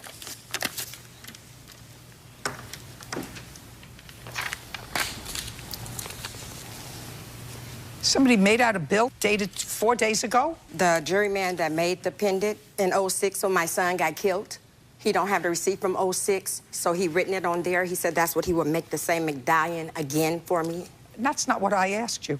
I asked you how much you paid for it. Back you didn't then, pay $3,000 for it. No, not back then. I know you didn't pay $3,000 for it, so what I'm asking you is how much you paid for it. Back then, I paid $2,500 for it. Show me. I don't have the receipt Well, I'm for sorry. it. That's the person that made it. Yeah, I'm sorry. That's a... Okay. Because I don't believe that. Okay. What had to be done to have this thing fixed? The fact of the matter is, I'm responsible for the medallion. We came to that agreement. I had no problem with paying to get her or making payments when she tried to extort me for $5,000 because she kept calling me while I was at work, texting Where is the medallion? The medallion is pawned. It's pawned. I couldn't get it back because I didn't have an ID. Somebody pawned it in front of the pawn shop. And the reason why I pawned it in the first place because this lady started threatening me and threatening my family, and I have proof here that she did that. I don't care. I want to know why you got rid of her medallion. I got rid of it because this lady started threatening me. When she gave me the medallion, I lost it. You lost it? I lost it. And then you found it again? No. When I found it, yes. I found it. I'm sorry, my bad. I found it. Double talk. When I found it. Put your hand down. When I found it, I called her back to ask her if she wanted the medallion back. This is after she started threatening. This is after she kept calling me with a jeweler saying that she wanted a new medallion and she wanted to get appraised and she wanted $5,000. I said, hey, I'm getting paid. I can make payments. She didn't want the payments. She said, I want you to buy me a new medallion. She got in contact with my wife and she started sending all these threats. I don't care what she did to you. Okay. I don't care if she got in touch with your wife. You're giving me a whole lot of double talk that I don't believe. You had it, you lost it, you found it, you pawned it. I had it. Do you understand? I want to know you took this medallion from her. I did not take it. Yes, you did. You took it from her to be fixed. Yes. I didn't say you stole it, sir. She said I robbed her. Maybe you... No, she never said that. That's what she did. That's what these posters about, Senator. Good. I'm glad she said that you robbed it, because actually what you did was you took it and you wouldn't return it to her, so you stole it from her. No, I did not. Oh, yes, you did. Somebody threatened you? Yes, I pawned it. She threatened my life. Yes, I did. I was upset. I was pawned it, just like she was upset when she made all those posts and threatening my family and my wife and my kids. Now, I admitted that I owed her the medallion. There's something big time wrong with you.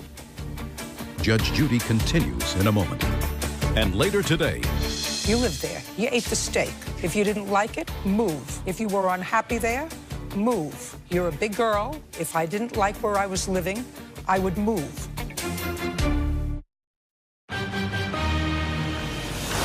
Real cases, real people. Judge Judy. LaShawn Perkins says former friend Raymond Robinson owes for a diamond-encrusted medallion he stole from her. Now, you took the medallion from her with the understanding that you were going to have it fixed. Then either you sold it, pawned it, gave it away, did something else over a period of time. She got frustrated with you because you were blowing her off and not telling her when you were going to get it back. That's not true. Well, then she started threatening you because she wasn't getting the medallion back. No, then she started threatening because she wanted to close your mouth and listen. Then what you did, instead of taking responsibility, you say, I found it, but because she was threatening... No. That's what you just said to me. I decided to pawn it because she was threatening me. No, that's what you just said. You want me to play back the tape? It's a gap in that story. If you just give me a second to explain, with all due respect. I was working, like I said. She was calling me at my job. I was going to make payments towards her. Once I lost it and she started threatening me, I'm not going to pay her. I don't care what you're saying, sir. That's cool. You were going to make payments for what? Because I lost the medallion. When I found it, I pawned it because she started threatening me. Once I got threats and posts on Facebook, I'm not doing that. Judgment for the plaintiff, the amount of $2,500. You're an idiot. Parties are excused. You may step out.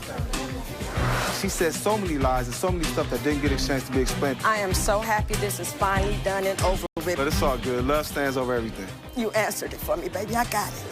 And now, the next case. All parties in the matter of Truex versus Kennedy. Step forward. Mindy Truex is suing her former landlord, Murtis Kennedy, for the return of rent due to improper living conditions and the return of her security deposit. Ms. Truex, you lived on the defendant's property, according to what I read in your complaint, for about 6 months. Yes. Your lawsuit is requesting the return of your rent and your security. You're not getting your rent back. Okay. You lived there. You ate the steak. If you're there, move. You're a big girl. If I didn't like where I was living, I would move. May I explain something to you? You can explain whatever you like. Okay. You're not getting any money. I moved into this residence, promised a stove. I don't care. Understand this. You saw the residence before you moved in. You moved in. You knew exactly what kind of residence it was. It wasn't as if you were coming from Czechoslovakia and coming here sight unseen and you were doing a swap for an apartment. You went and saw it and you took it and you lived there for 6 months, which means you have to pay rent someplace. Judge Judy continues in a moment.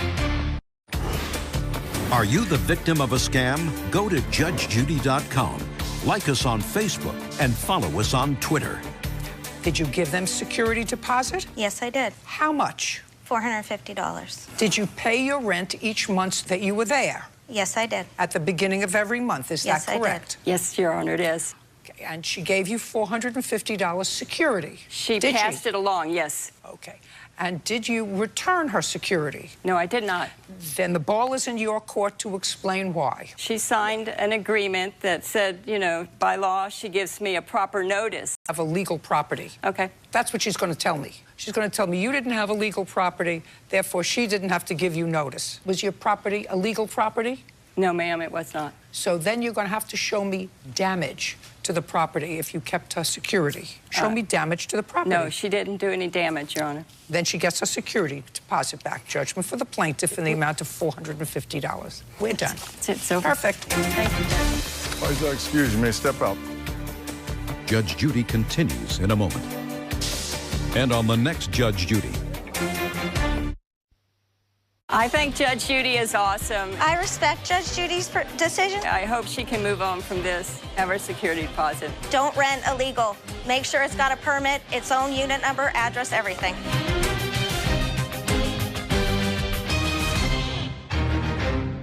Were you taken into custody by the police? Yes, I was assaulted, stabbed.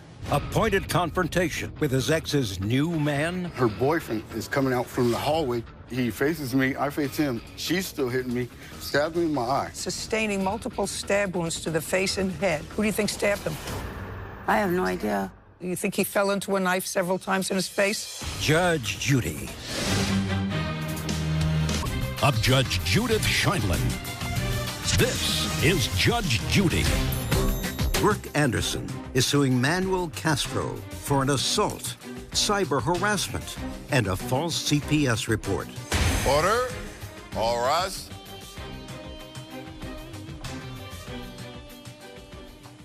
It's case number 371 on the calendar in the matter of Anderson versus Castro. Thank you. You're welcome. Parties have been sworn in. You may be seated, sir. Have a seat, please. Miss Anderson, each of you have a complaint against the other for an assault, some vandalism. From what I read, you met on Facebook online a couple of years ago. Yes. And the relationship, whatever it was, didn't turn into much of a relationship. You are alleging that Mr. Castro assaulted you. Give me the date that you allege that assault happened. The 1st of January. Of what year? 2018. Did you report this assault to the police? Yes. Was there an investigation? There was an investigation. It was open and closed. So there is... Because it wasn't true, that's why. I don't want to hear from you. Okay, now you understand. Yep. Yes is the answer.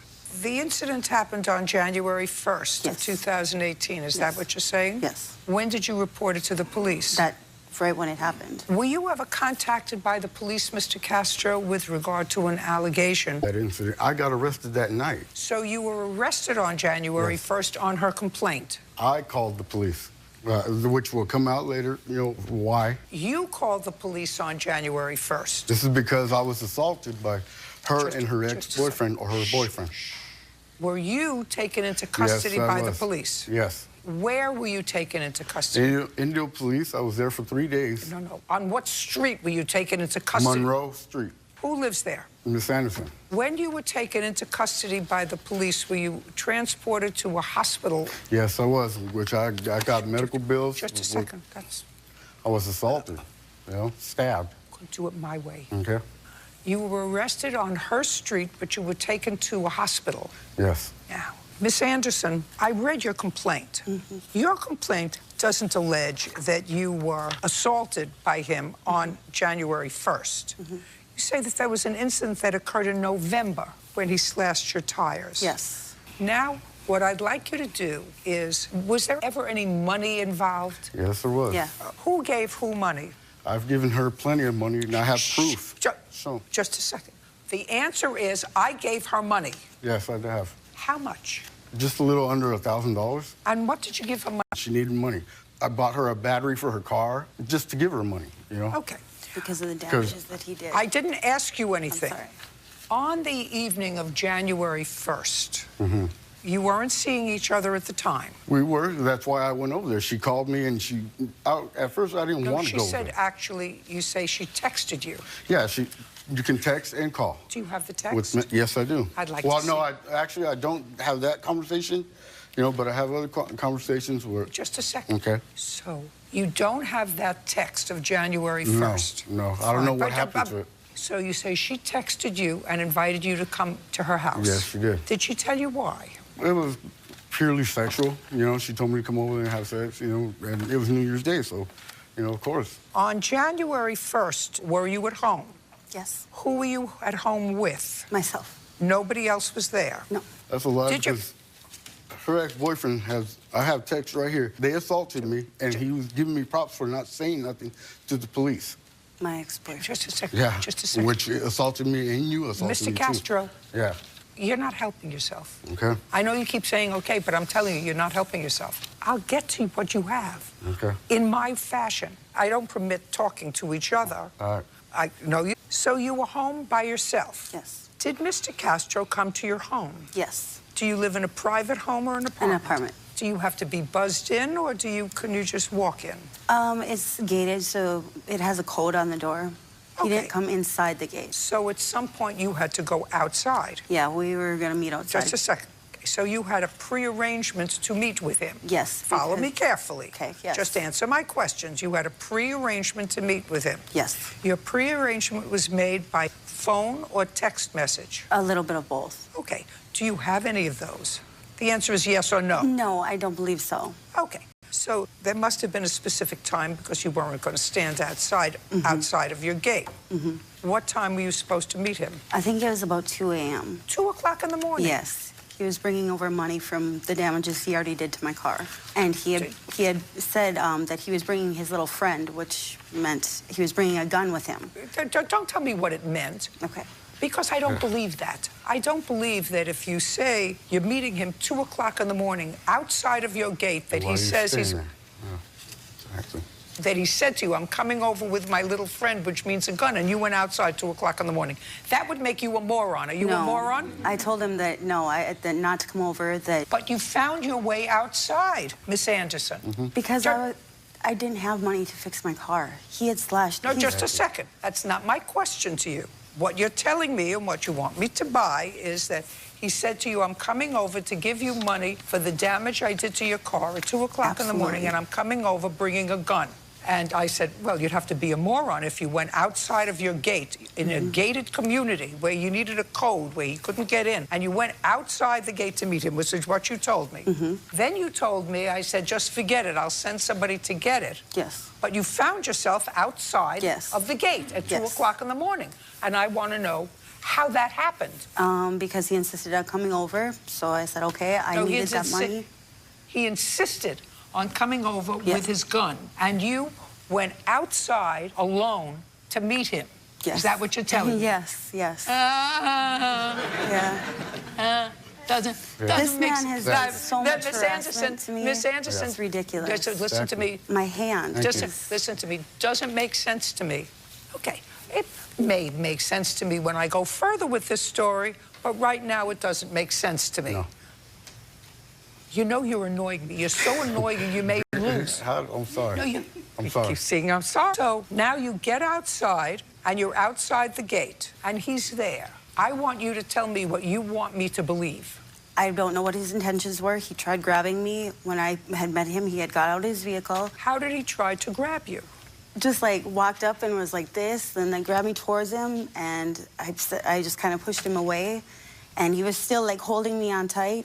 And so I just kept holding you around? Yes. Yes, and? And there were some people that I came by, 2 men, and saw this, heard me or whatever, saw this going on, and got him off of me. Then what did you do? Now, the 2 men got him off you, so I assume you went inside your gate. Yes, Just a second. You went back inside of your gate, and I want you to tell me what's the next thing that you did. I ran upstairs and called 911. You went upstairs. Do you have that 911 call? No, I don't. Do you have the report? Yes, I do.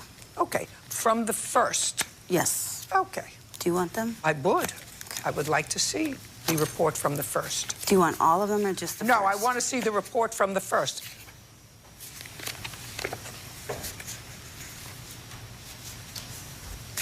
This is the first report that you called in at 3:27 in the morning. Yes. A report of stalking. That's what it says here. Now, at what time, sir, were you arrested that night? It was around 3 o'clock in the morning. Where were you arrested? Right there on Monroe Street. When I was fixing my tire because somebody slashed me. You were arrested on Monroe Street? Yes. Near your car? Yes. Now, Miss Anderson, do you have any medical reports for me to look at? Yes. I would like to look at it. Also, like... No, I don't... My hand. I'm not looking at your hand. I want you to show me a medical report on January 1st, 2018. Oh, I didn't agree to go to the hospital. Just a second. That's all I'm interested in. Okay. Okay. When was the next call that you made to the police? On January 1st, if there was another one. I didn't make a second call. Okay, but you did make this call to the police. Yes. And this call to the police says stalking, not stabbing, not assault, stalking. I told them... Things make sense, things don't make sense. If I were stabbed, which is what you said you were, in the hand, when I called the police, I would say I was just stabbed in the hand. I wouldn't say someone's stalking me. Exactly. But I did not know that. Don't want to hear you. I didn't know I was stabbed, though. Well, if you don't know you was... The cops, like, pretty much told me that. Because he had stabbed... You know, I'm not believing you. Right from going outside, I'm coming over with my friend with my gun, and you going outside of a gated place where you needed a code to get in and we're waiting for him 2 o'clock in the morning. That doesn't make sense to me. Judge Judy continues in a moment. You, an intelligent woman trying to protect your daughter, you think the better course, instead of going to the district attorney and saying, he assaulted me, you think the better course is to go on the Judge Judy television program? They did nothing. I'm just asking you. Real cases, real people. Judge Judy. Brooke Anderson says Manuel Castro stabbed her in the hand, harassed her via the internet, and filed a false CPS report. Manuel is countersuing for assault, vandalism, and slander. Okay, now, you say that Miss Anderson called you over to her house. Did she meet you outside? Yes, she did. What was the first thing she said to you, if she said anything, when you saw her? She said nothing at all. That's what worried me. I was like, why ain't she talking to me? You know, she asked me to come over here, and that's when I felt like something was going on, you know. And then she turns around and starts just wailing on me. How was she wailing on? What do you mean? Hitting me in my face and everything, you know, punching me. So I ended up from opening my truck. I didn't even touch her or anything. I'm trying to push her away, trying to get away. At that time, I turned around and looked, and her boyfriend is coming out from the hallway where she propped the door open to let him out easily. What happened when you saw him? You saw him coming out. He ended up coming around. He faces me, I face him. She's still hitting me, stabbed me in my eye. I ducked down. I'm swinging back, and the hoodie that I was wearing covers my head. And at that time, I was just thinking in my mind, I need to get out of here, get out, because I'm really, you know, if I stay right here. So I end up getting into the alleyway. He stabs me again, which you can see right here on my head. After that, I turn around, I look at him, I'm facing him. He's a little ways away from me. I see her in the background slashing my tires, and he ends up just walking away. I call 911, saying I've just been assaulted. I don't know who it was. Do you have the 911 No, call? I don't. Go ahead. So I wanted to get out of there. So I get back to my truck, and I drive across the street, and I start changing my tire. Just a second. He said he didn't know who that was. Where did they go that you were now right on Monroe Street changing your tire? They went back into the apartment. Okay. Then you called the police. Yes. Did you wait there on Monroe Street? I'm changing my tires, and the police came. Okay. You know? When the police came, what happened next? They asked me questions, what was going on. I didn't want to say nothing. And for some reason, he knew that I was lying. He knew that I didn't want to say nothing. So it finally came out that it was, you know, I told him it was Brooke and her boyfriend. And from there, they went to her house and talked to her. And then she comes up with, I tried to kidnap her, and if I try to kidnap you... No, you didn't try to kidnap her. I know I didn't. No, I know I didn't. I didn't get that from her. I know I didn't. I didn't get that from her. Okay. But at some point, you told the police when they came to talk to you... That he had tried to grab me. Forget grab you. That he stabbed you. Yeah. No. I never once told the police. I didn't know how this had happened. They figured it out as him getting stabbed, that I was stabbed also. Now, you filed a restraining order against him. Yes. Did you have a trial on the restraining order? No, I didn't. The temp. I was never even served. What is it that you don't understand about keeping your mouth shut? You filed a restraining order against him. Did you go to trial on the restraining order? No. Why not?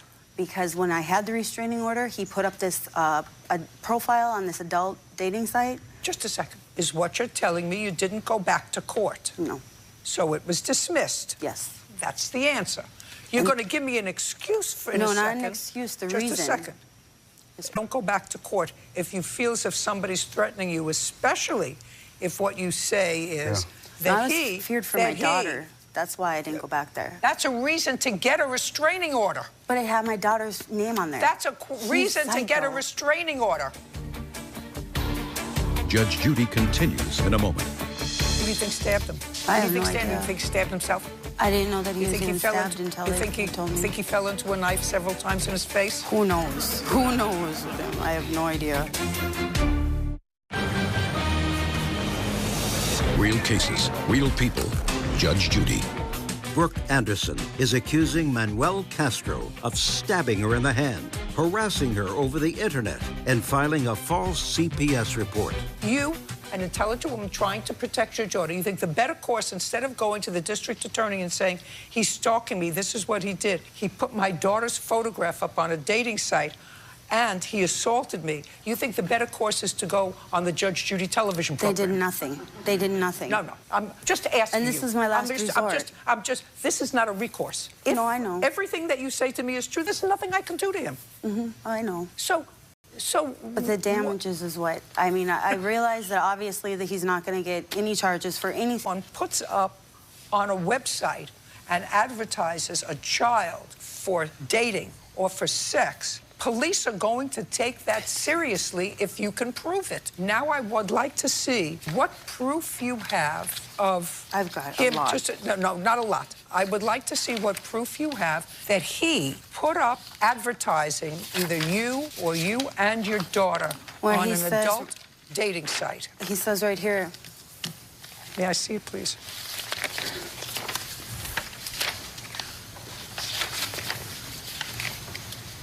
Would you like me to take down that profile, is what you said to her.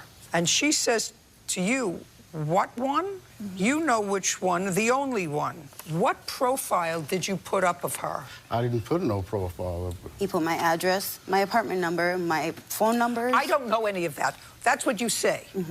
So far, you've given me no proof of that. Now, can I see your medical on January 1st? I'm only interested in January 1st, 2018.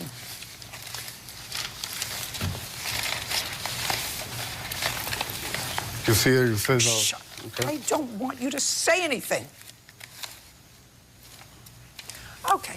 The doctor who, at the time of his admission, both stab wounds to the face and head, and his bleeding was controlled. Who do you think stabbed him? I have no Do you idea. think he stabbed himself? I didn't know that he was getting stabbed until they told me. You think he fell into a knife several times in his face? Who knows? Who knows? I have no idea. Judge Judy continues in a moment. Are you the victim of an assault?